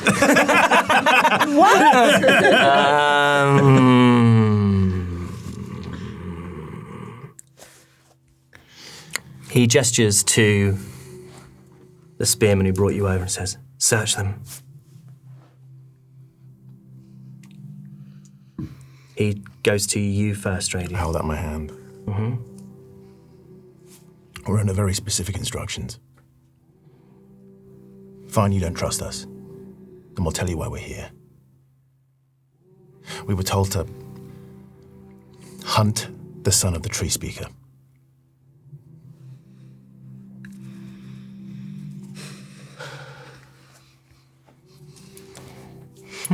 That probably means nothing to you because you don't need to know, like you don't need to know why we're here or what we need to do.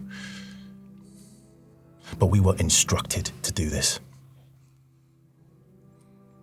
We're just following orders. Roll me deception with advantage. I'm going to do that in one of these. I got stuck. That bodes well. Performance anxiety. 19.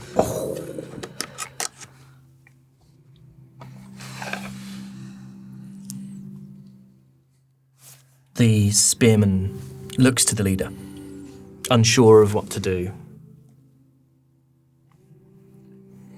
And the leader stares these deep black eyes into yours, Raidion. And then looks at the spearman and just gives a little shake of the head. Oh, dismisses him with a wave of his hand. Like I said, we need everybody we can get. Forgive us for being so short. We just are trying to keep this as quiet as possible. That seems strange to me. It seems strange to us. And you two were the only two dispatched for this mission? No. How many of you were there?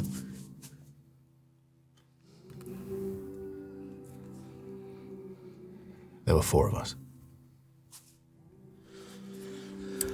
Small ring. Oh, God. Small. Sorry, I'm gonna wreck on that. What a ring. Tight ring.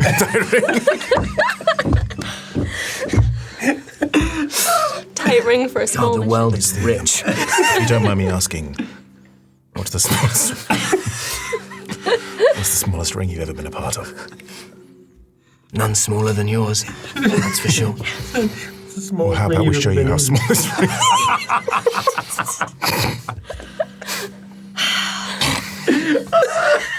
Play D&D, they said. It'll be fun. Oh my God. Tell meaningful stories, they said. We are a tight ring, yes. We had to be. To get through what we did. And I don't want to... Our friends, I don't want them to have died in vain. Nor those under my command. I noticed that you share your names here. Within the ring. You are not within our ring. Well, Mikhail thought it appropriate to share his name. Mikhail was wrong, and now Mikhail is dead. Mikhail saved our lives. We don't need to know anything. We don't need to know people's names. All we need to know is the lay of the land and where we move from here.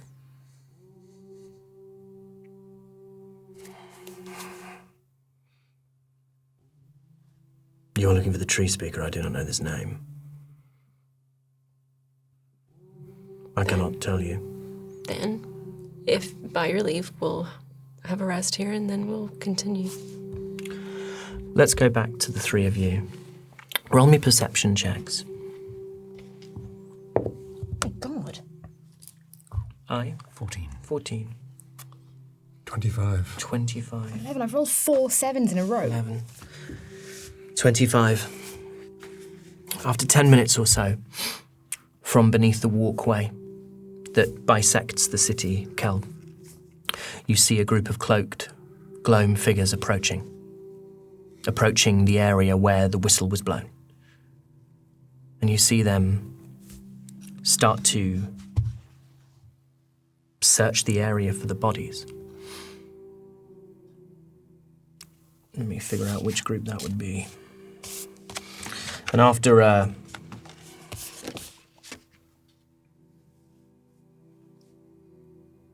yeah. It's they all seem to have bows or spears, and it's 4 bowmen, 2 spearmen who arrive and start to search the bodies, looking for signs of life, and they find none. How far away are they from us? Well, you rolled 1 survival. I mean, I will say you probably set up in an area. We can kind of be a little bit fluid with this. In my head, you're probably 120 feet away. You know, you've got well away from that initial place of combat. So you're overlooking it. I don't necessarily mean that literally in terms of you being on a higher level, but you have a vantage point that allows you to see where Dolly and Raidion went, and also to see where you came from and where you fought. So I tell Ian and Delian, and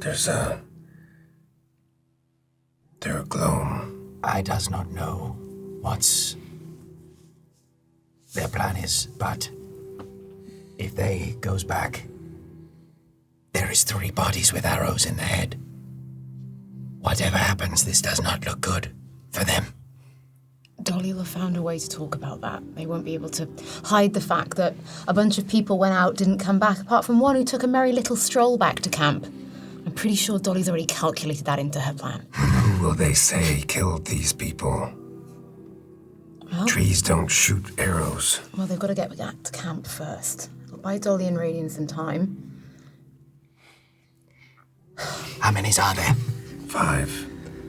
6. 6. Too many for the 3 of us. Parvis, how are you feeling? Because it could be the 4 of us. I have some use. I am not at the height of my powers still, gestures to the collar around his neck.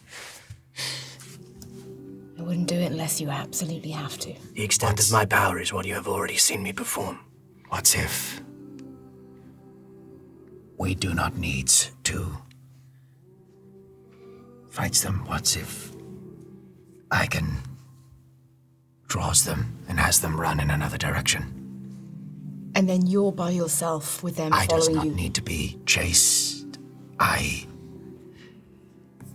has you, and I has... And I snap my fingers, and the brief illusion of a very small arrow flying through the air appears. It's a prestidigitation, create an instantaneous, harmless sensory effect, such as a shower of sparks, puff of wind. Actually, no, that's a sensory effect. It's not an arrow. Minor illusion I no longer have. I'm not stocking right now.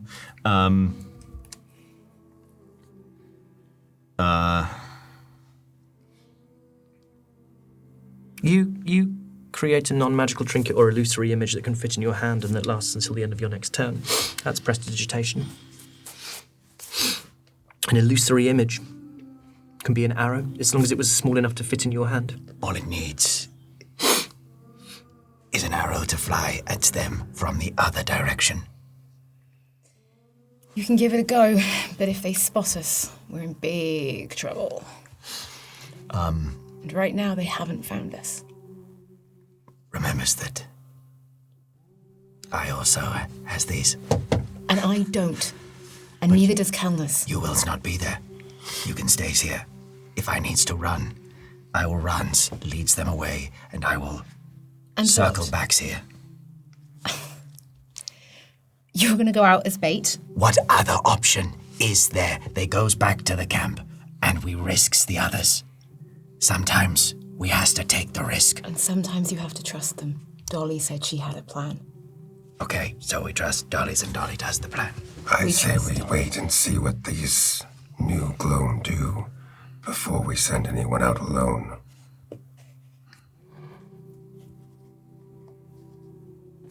I will wait. We go back to the two of you at the camp.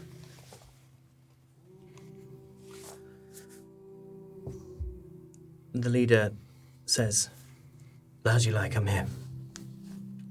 And as you like stands. What happened? Again, I can't. I'm gonna start sidling. I'm assuming I'm staying close to Raidion. I'm just gonna stand close to him while this is happening.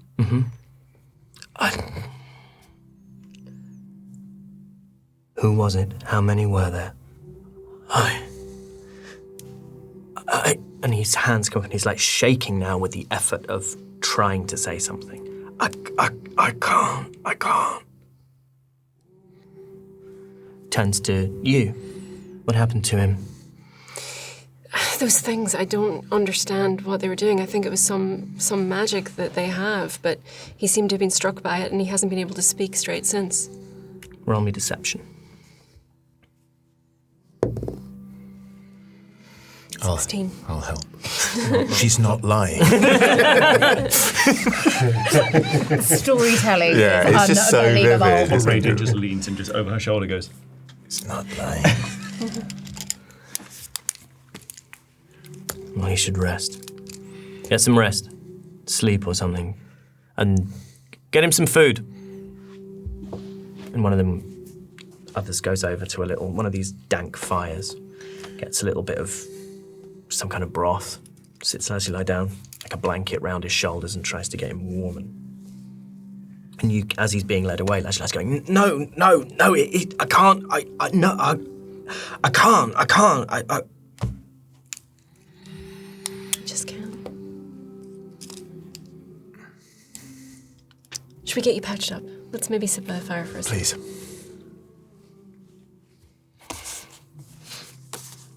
Back at the little previous place of combat.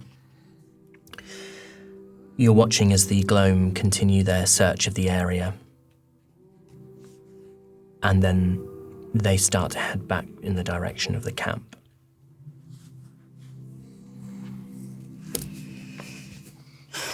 God, I hope she knows what she's doing.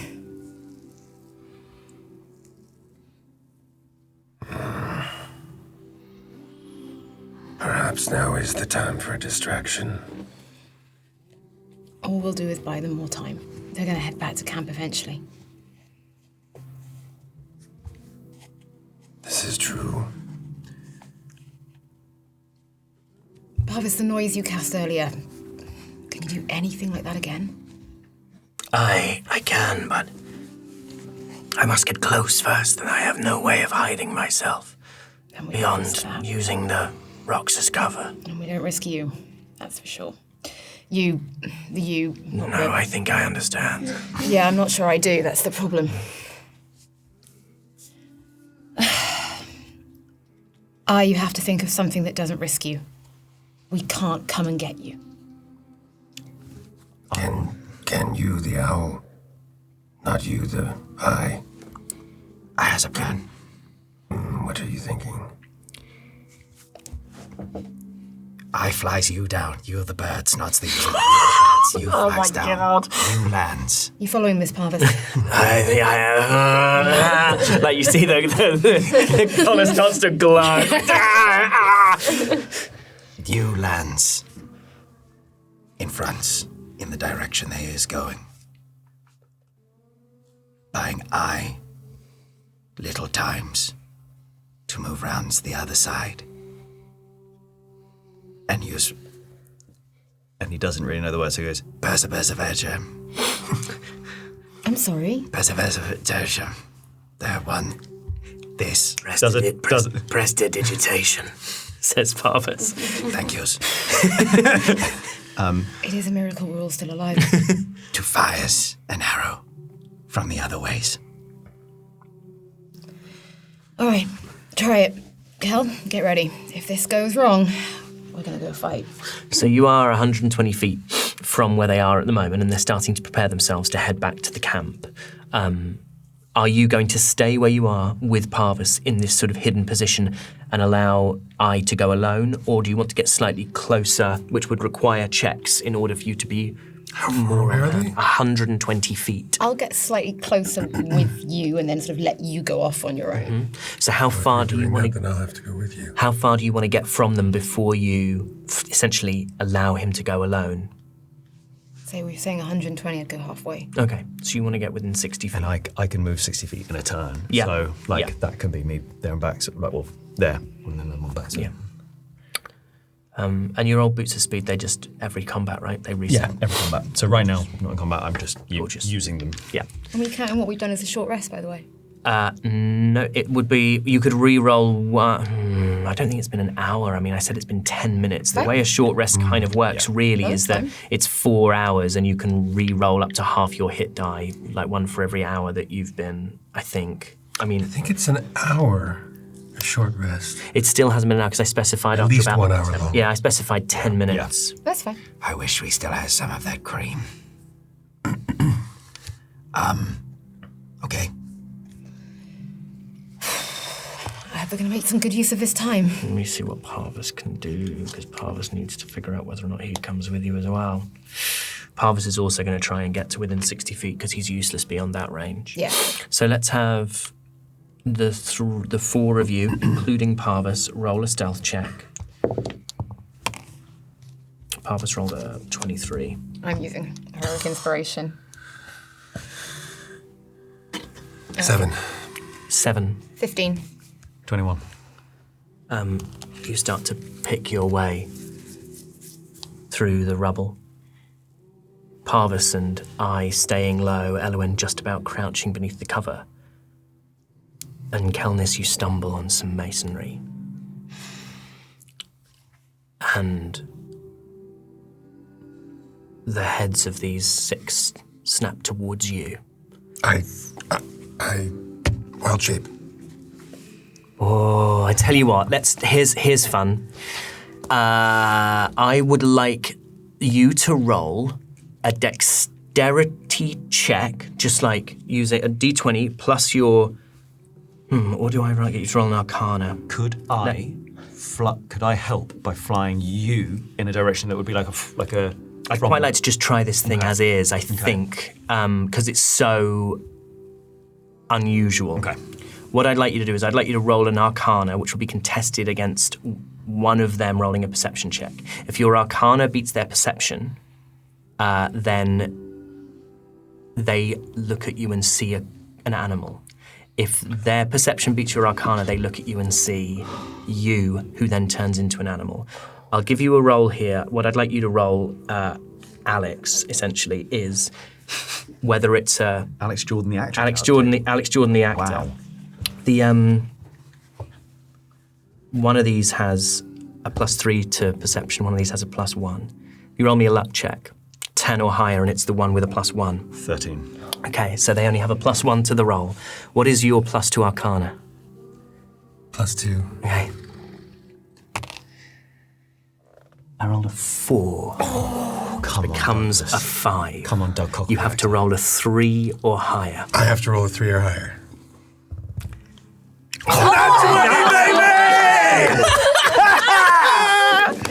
I'd rather have saved that for a battle moment. No, you did just save that. Also, you did. Can we just talk about the fact that on the dice, so it just clocked over into a 20. The one that was facing up just before it clocks over, next to it on the 20, is a 2.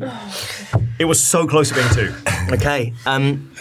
You disturb some stonework. It crumbles, this kind of powdery stonework. You're so focused on them as you're picking your way through this ruined city that you put your foot down without kind of seeing where that foot is going, and you just go through a bit of stone and into some crumbled masonry. What do you turn into? A panther. A panther. You mean, obviously native Suddenly. to Alveleon. Yeah, That's a giraffe.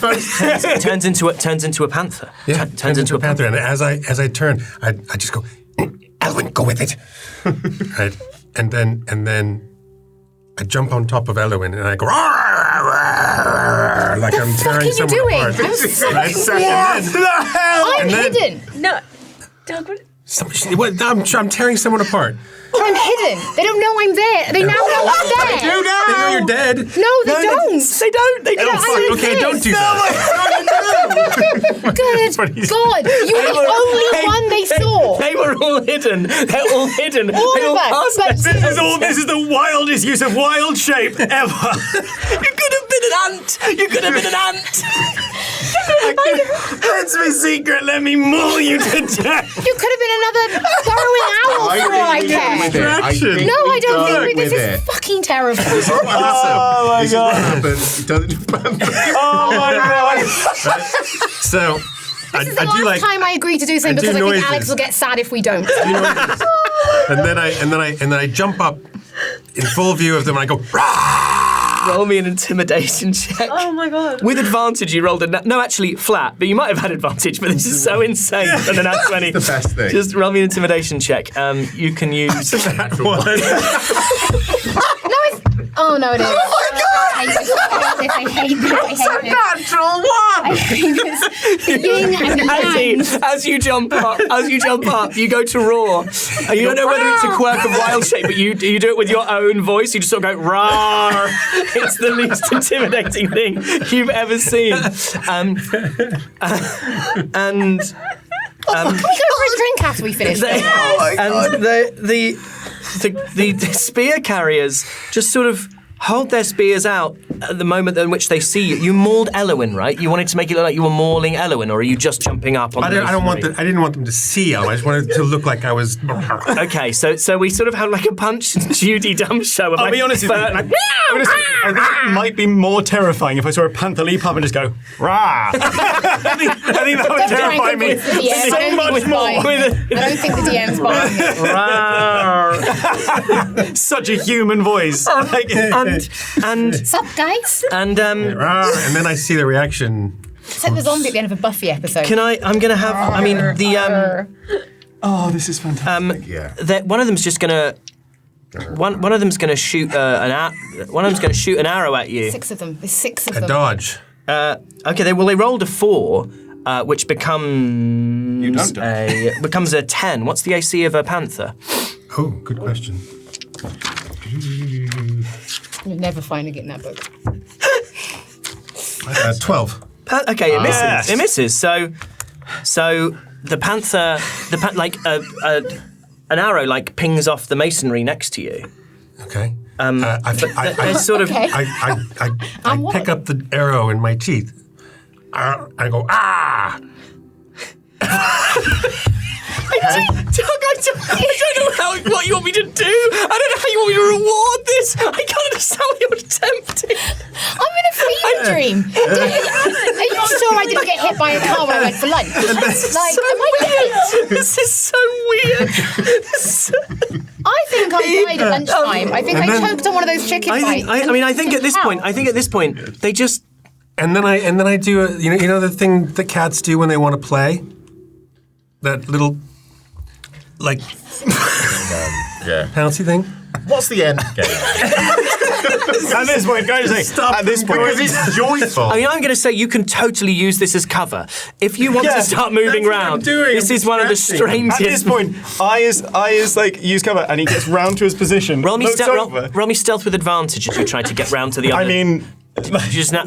let's be real. It's a 26. Great.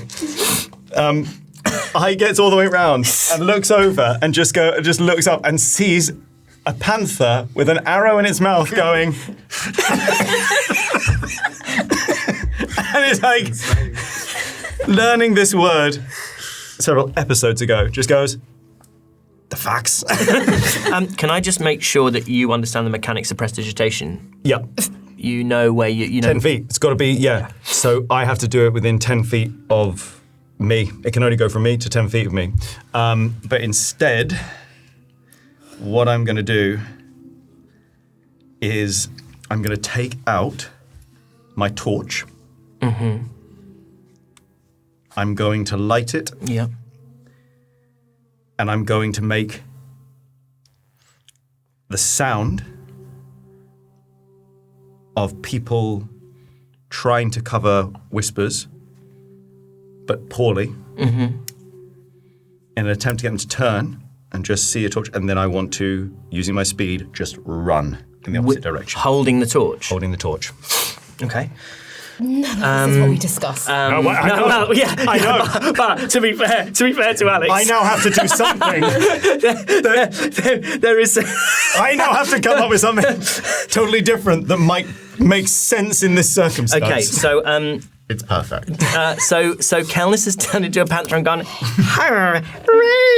and sort of made sort of bowed its head down, and then they hear whispers, and their heads snap to where these whispers are. They see a torch, and I just book it into the forest. And as I go, into the thicket. So essentially, you are in between the. Sorry, where saying forest, I meant into the kind of. Totally, but I just want to be, because I want to give you as many opportunities to do this in a cool way as possible.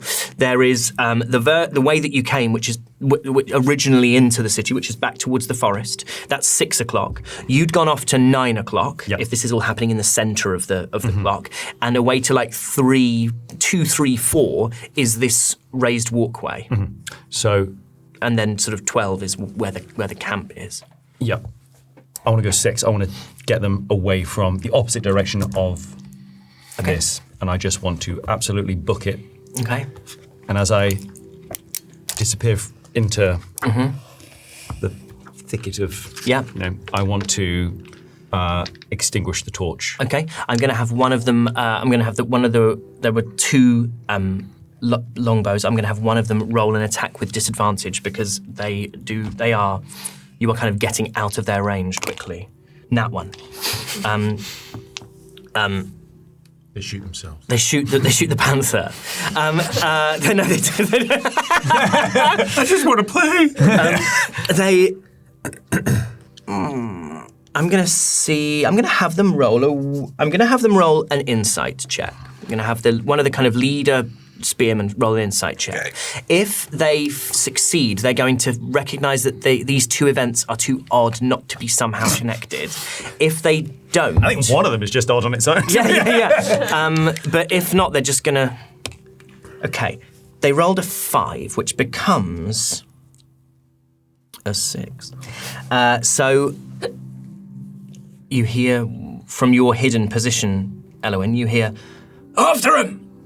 And they start running after you. How many rounds deep do you want to get before you? Because this will be how many checks and rolls and all this kind of stuff. I want to go, because they can only do 30. Yep. So I want to go 120. Okay. And then when I get to 120, I want to find a place to hide. Okay, roll me, it would take them at least, even if they were dashing, I think this is awkward terrain for them. Roll me a stealth with advantage to find somewhere to hide. Essentially a hide check with advantage. I mean, it's a 30-30. Well, it can't be a natural 30. It's 30-30. Yeah. Elowen, you hear, there's like this cacophony of noise as these 6 figures run off, stumbling through the collapsed masonry, through the old roads of the city, following you. I mean, you never really put your head up or stuck your head above the parapet, so you just hear them say, after him, or after them, and then you hear those footsteps start to fade. I'm absolutely terrified, actually, for Like, the whole point was that no one would be on their own, and now we're split into 3 entirely different groups. And that, for me, is absolutely terrible. I'm so scared for and I'm absolutely furious with Kelnys. And not in a fun way either. Like,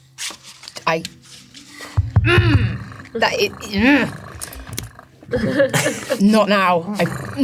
Really, Kelnys? Eyes on his own, and it's all your fault.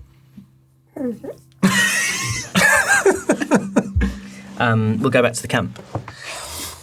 So we're going to try and... We're just by ourselves right now, is anyone? Yeah, no one's coming and sitting with you. They don't know who you are. They don't trust you at all. Can we try and have a conversation between us? Yeah, I mean, if you want to have a whispered conversation that no one else can hear, you're going to have to be very subtle about it. Yeah. And I'll have you roll some stealths. Fair enough. Do we stay here? Don't think we should. We've got to make it worth it. Is there anything we can learn? What do you think that's about? The maps and stuff. I'm assuming that's where they've tried to find the caves. No success. Not information enough. We're trying to find the old dog. So are we. Yeah. But we have a way in. And yet we're here. We've got to put this to good use in some way. Let's do something. What's your plan? I don't know. The plan was just get in and find some stuff. Hoping something would happen. Roll me stealth, see if anyone's been like... roll me perception. Perception is better. See if anyone's actively trying to listen into you. Oh my god. Can't even hit the dice tray. 17, to be fair. Dice tray is 14. massive. 14. Okay, with a 17, you clock that the leader and the small caster are staring over at you and having a conversation between themselves. But they definitely, I think you can consider this a sort of studied neutrality. Mm-hmm. I don't think they are entirely taken in. I don't think they are entirely suspicious of you and believe you to be enemies, but certainly there are some things that aren't adding up. Roll insight with advantage.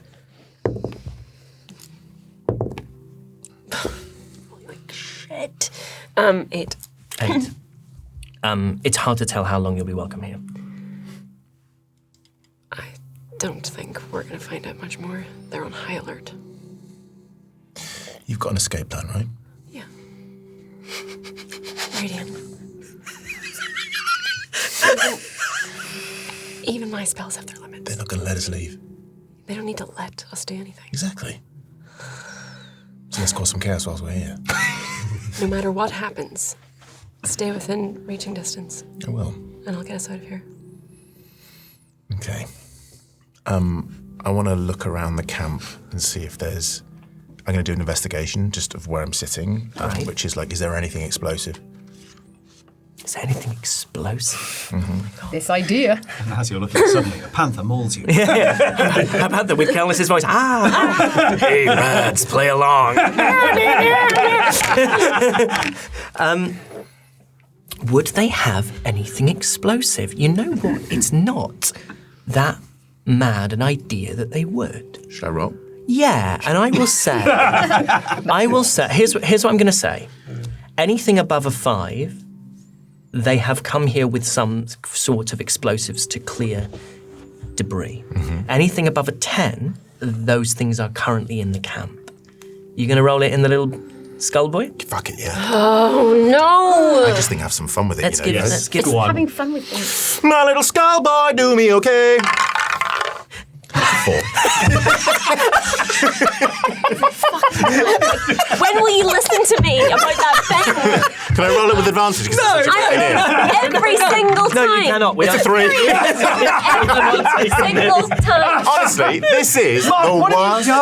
The worst. What Right, give me happens this. in here? So What happens in there? Be gentle with him. Let me just roll. Be gentle with him. I think it's the die. I think it's the die. Studio Leaving the studio. Don't ruin the illusion. Wow.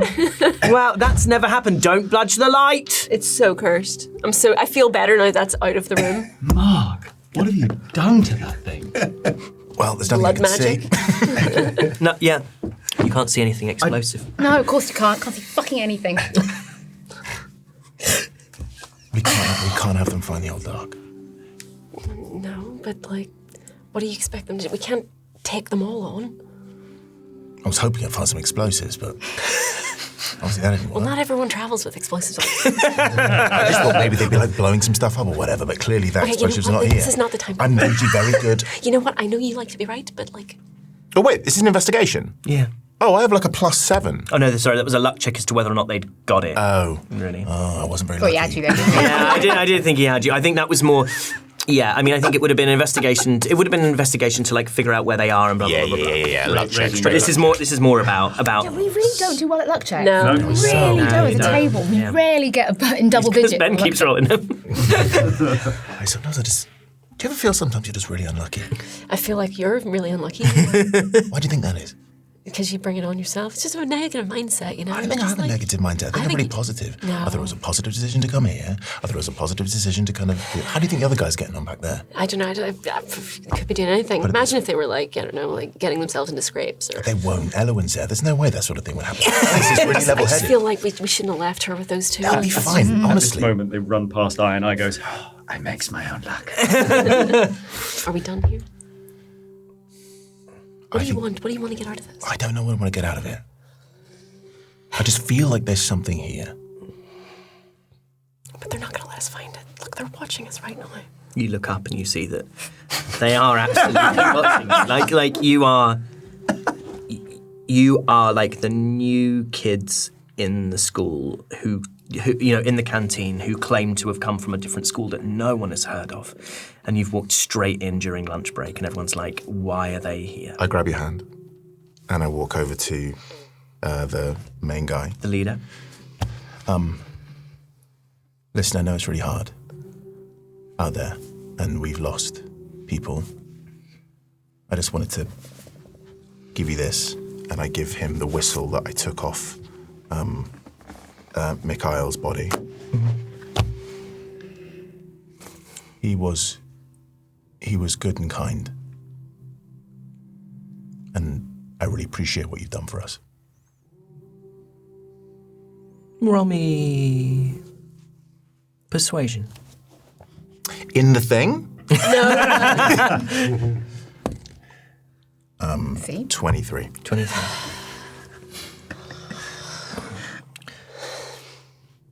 He was. He was faithful. He was here for the right reasons, like many of us. But that's no good to him now. Better and worse than he have died, and better and worse than he will. Why are you here? Doing this?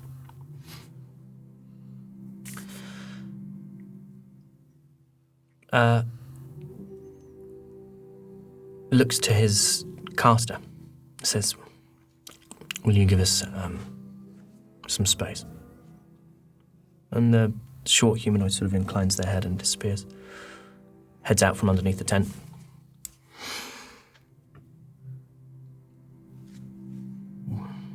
Everything we were told, all the truths we thought we knew and the things we thought we were living for are a lie. And if we were told that our gods were good and theirs were evil, and those good gods had lied, then perhaps those gods that they call evil, well, perhaps there is a truth to them. Perhaps there is goodness in them. You always have to ask yourself who's telling the story. You speak in binaries. Good, bad. I think I embrace the opportunity and the possibility that those binaries don't exist. But in those somewhat crude terms I've used, I suppose you're right. What I more mean is that the truth, it seems, is subjective. So when you say someone's faithful, faithful to what? The order is changing. The order is gone, the old ways are gone, and there will be new powers here. Perhaps good, perhaps ill. But everything old is being swept away, everything old is being subsumed by the flood. And when this land has been purged of what was, there will be something new, and I would feel... I believe I can do something of use. But I can't do anything of use if I'm on the wrong side when it begins. And how you feel? You either get swept up in the tide, or you let go and get blown away by it. Quite. I doubt you'll answer this, but what were you before this? Roll me persuasion with advantage. I think that's quite... 23. I was a teacher. And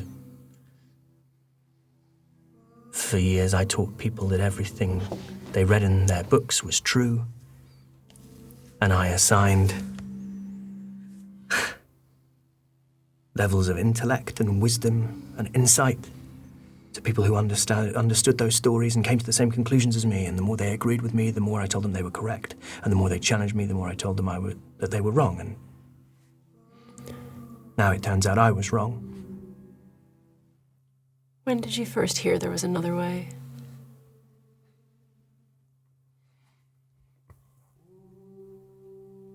There were whispers.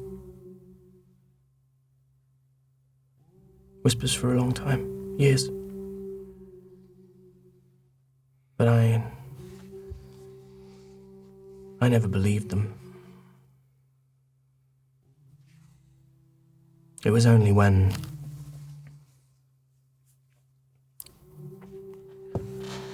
the death of Grornoth became known, and the first Antiqua started to fall, word reached me that there were opportunities, that things were going to change and I could be on the right side or the wrong side, and I, for better or worse, chose this one. Do you think you're on the right side now? I hope so. I hope so. Because if not, what is all of this for? How many people have you killed? Roll me persuasion. 17. More than I would like. Me too. But before this, before I joined all this, you were lied to. No, I know. This idea of peace, there was no peace. I killed people without mercy. I did it because I was told to. By an organization that used me. And now I'm here. Doing the right thing. Or being used again, perhaps we'll find out. But at least I chose this time. It's possible we're still being lied to. The truth is dependent on whoever's talking at the time.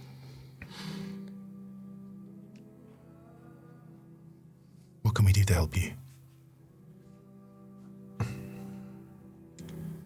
Well, if what you say is true, and I've lost many, we could add you to our numbers, but your orders would not allow you to do that, I would imagine. We stick to our mission. Then you can stay out of our way, I suppose. Try not to disturb what lurks within the city. When do you move? We have groups out all over the city investigating. We will stay here until we find something, or until we are relieved by a larger force.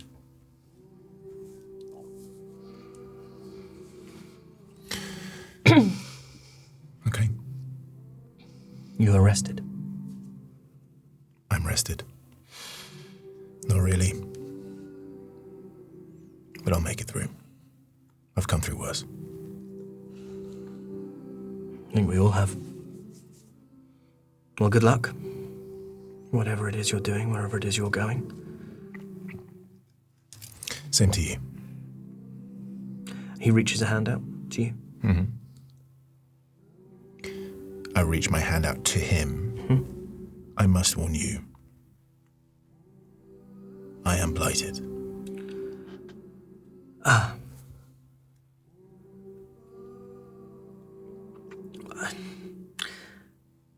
I have nothing that can save you from that, I'm afraid. I know. And he puts his hand on the cloak on your shoulder. Well, may fortune smile upon you. The shadow will flood. It's coming. Cut back to I. And after a time, these people do pass you. The more light-footed sentries with their bows running first, and afterwards the clumsy steps of the warriors with unwieldy spears and shields, and they start to search. You can see them sort of searching, spreading out, and trying to search in different areas. They've all gone? They've gone, yeah, they've gone. I just sit down and watch. As I ran and I hid, I want you to go on ahead. Go on ahead, Like, to so kind of in the direction continue where in the they're now direction searching. Yeah, searching 100 feet away from me. Yep.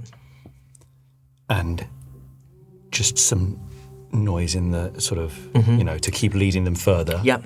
Yep. And then as they, if that do they kind of continue? Yeah.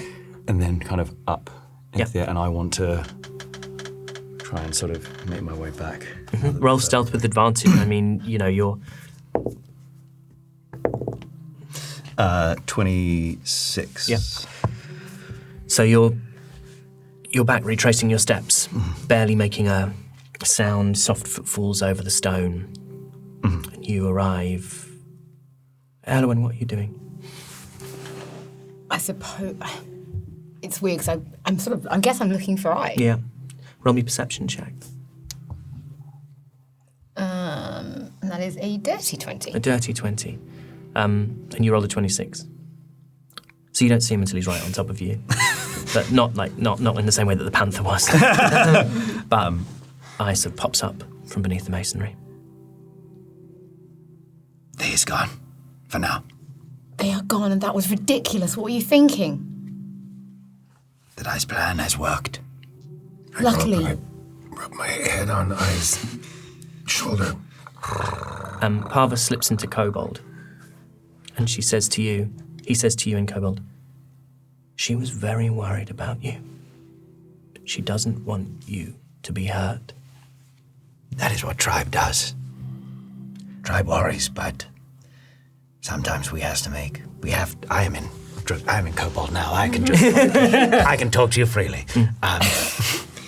Sometimes we have to make the choice, and I am beginning to learn that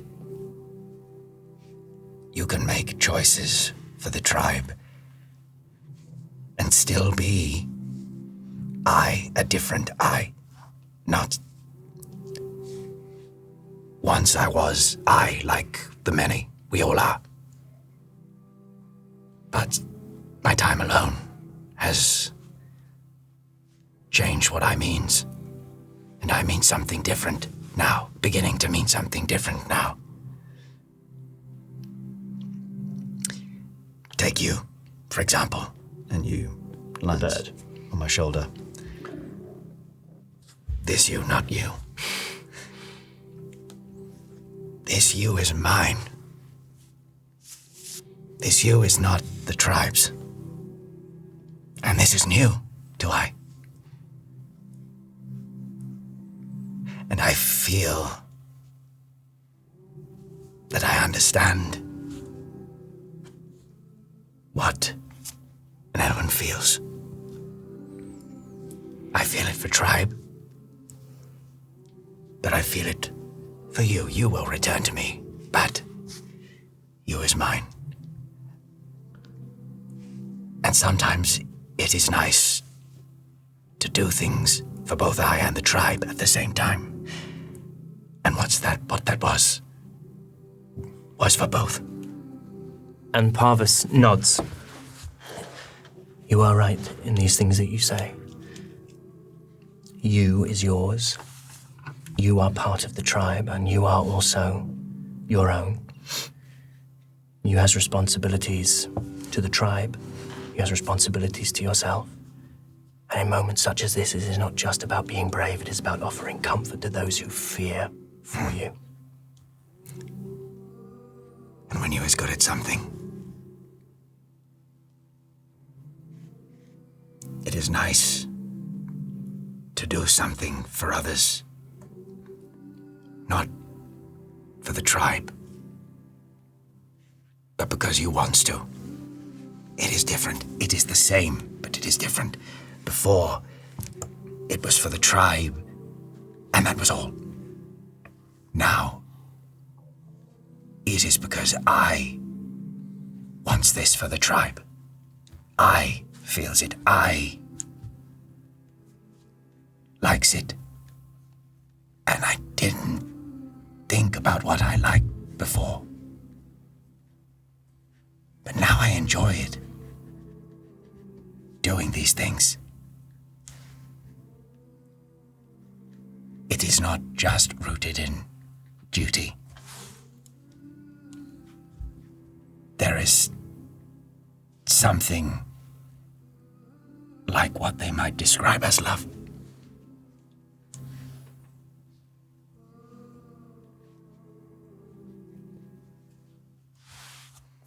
Parvis nods. Says, where do we go now? We go nowhere. This is where Dolly and Raidion know that we are, and this is where we're going to stay. All of us, together. Where is Kelnys?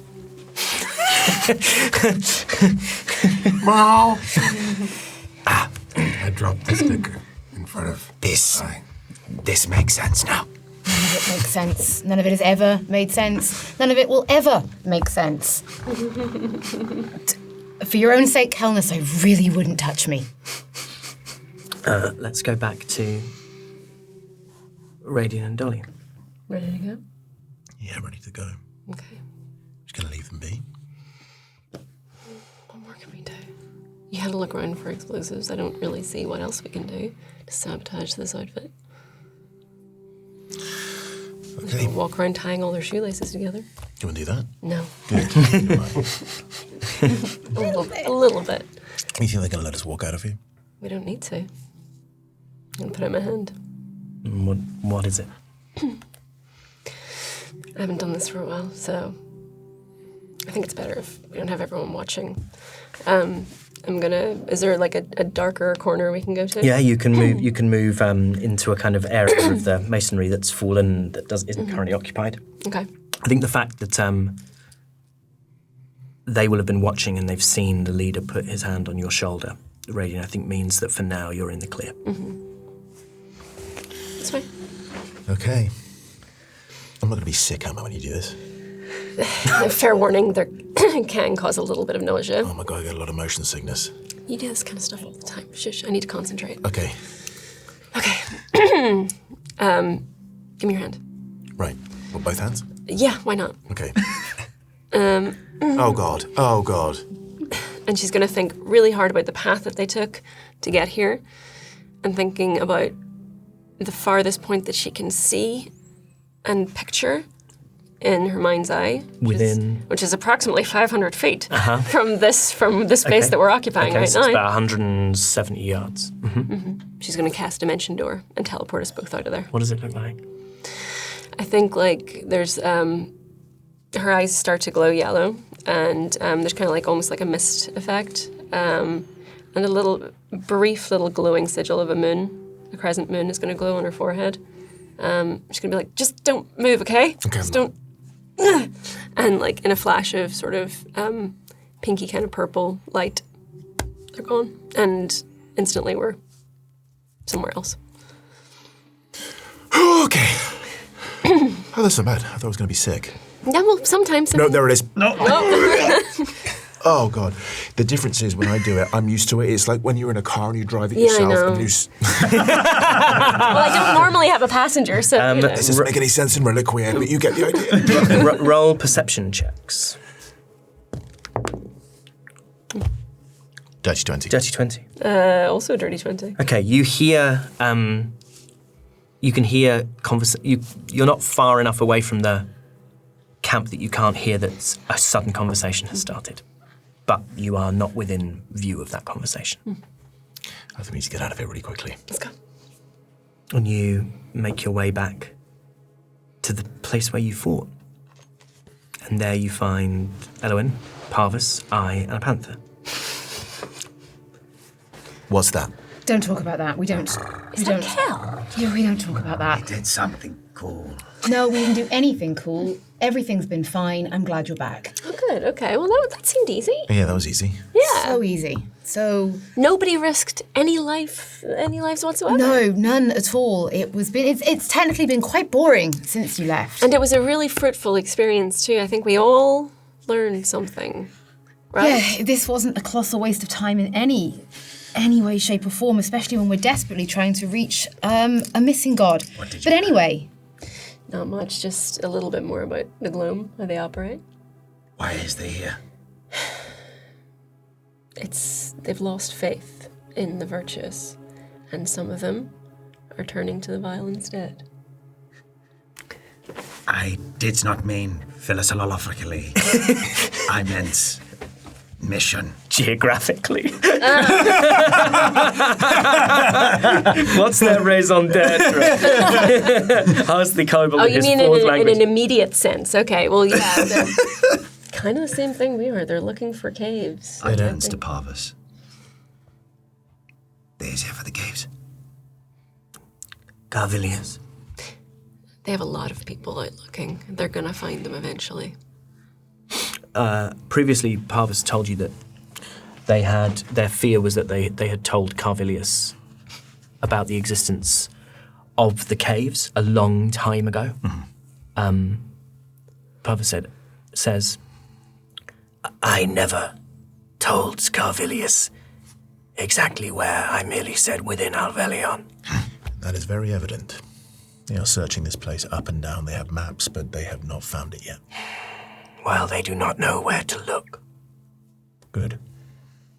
well, as long as you do, I suggest we make that our next location. They'll keep coming, until they find it. Numbers on numbers, that's all they have. Then we needs to get the many tribes away. Yes. They is not here. he looks at the five of you. You do understand that. We look for a gate. And if they finds the gate, will they be able to walk through? I does not know how to find the gate. I simply knows where to look. Until we discover it ourselves, I cannot tell you how easy it is. Is the gate the only way? The only way I knows. So it One could walk to the Four Forests. It would take many months. Hard march. This way is swift and secret. If they found it, it would be powerful. It would lead them right there. Right there. We needs to get there first, and we needs to get them away with many numbers. It is just time. Yes. So now he knows. When we gets there, we must be swift. We must. Then what are we waiting for? Let's go. Let's go. So, I'm going to say this has been the vast majority of a day. I think you're going to need to rest before you find the hall. It will take you another 4 or 5 hours of picking your way through, another half a day's worth of travel to actually make your way there, depending on if you want to use that walkway or if you want to take the more difficult but potentially less exposed road. Which pathway do you wish to take? The fastest one. Yes. So Parvus leads you to the base of this walkway, these great arches all along its length, towering over the tops of where the buildings would have been. And there are sets of stairs to climb the multiple stories that it would take to climb up there. He says, if we are to rest, I think we should do it before we are up there. Let's do it. So we need some, I don't mind who, and Parvus can do it as well. Parvus actually has a +9 to it. Survival. Can I do it as are you gonna do like a survival check? Yes, yeah. So it's I think I can use all my proficiencies and various other things in wild shape form. Yeah, I mean, I'm happy for you to roll. I'm happy for you to roll a survival check while still a panther. What's your plus to it? Survival. +5. Okay. Maybe. Parvis has a 9, but he doesn't have to use. No, he doesn't. He doesn't have to use it. It's just one situation in which he's kind of useful. But equally, we'd always rather you guys roll than the. Sorry, no. I'll tell you what. I would have had him roll flat. Let's have you roll with advantage as two of you help. It's much more fun you guys rolling than me. He can roll in an emergency, but all the time that we're in kind of downtime. With advantage. 24. 24. The other one was the net one. You find a spot where falling masonry has kind of created a natural cave, which, as you explore it as this panther, this sort of sleek body kind of moving through into this space, you realise that the positioning of the buildings has created almost a pitched roof. There are little chinks through which you can see. You can watch the route in either direction. There's only one way in and out, but it looks dry. It looks reasonably free from blight, and it looks about as safe as you can possibly find in this situation.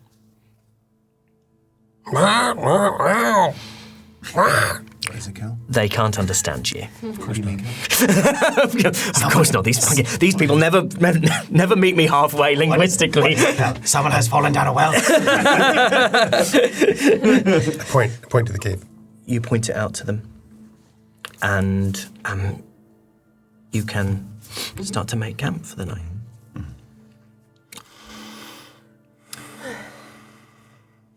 I is happy to take first watch. Okay. I return to my normal form. Why did you not do that until I swear to God? I enjoy being... It is strange because it is like your voice coming through is going meow, meow, meow. So you settle down to take the first watch. No, I. Very good. And as the rest of you go to get some sleep, Dolly, you hear something. It's like a whispering or a voice, and it's coming from within your pack. I'm gonna open it up and take a look. And within your pack is one of the sending stones, which you took. Mm-hmm. And you hear a voice in your head. Poor Dahlia. Sweet little fly. You exchange one web for another. Ask your former quarry what happened to his parents. See how he weaves and dissembles. And then the stone goes quiet. And that's where we'll end our session. Thank you very much, everybody, for joining us. That is the end of episode 24 of our adventures in the world of Reliquiae. If you want to hear us unpack this particular bullshit burrito, then you might have to wait a week. But if you can't wait a week, because some people just can't do that. I mean, it's not your fault you have no impulse control. Half the players don't. ADD, baby! Then you can head over to our Patreon, patreon.com/natural6. And by becoming a member of our Patreon, you can get access to our Action Surge right now. Not our short rest. That's not another D&D podcast. Also an excellent show. Plus a bunch of other nonsense, blogs, silly stories. Lots of fun. Lots of So fun. much There's a lot of stuff on there. Do check it out if you haven't, and thank you until then for joining us. We are excited too, and we will see you very soon for more adventures in the world of Reliquiae. Bye, everybody!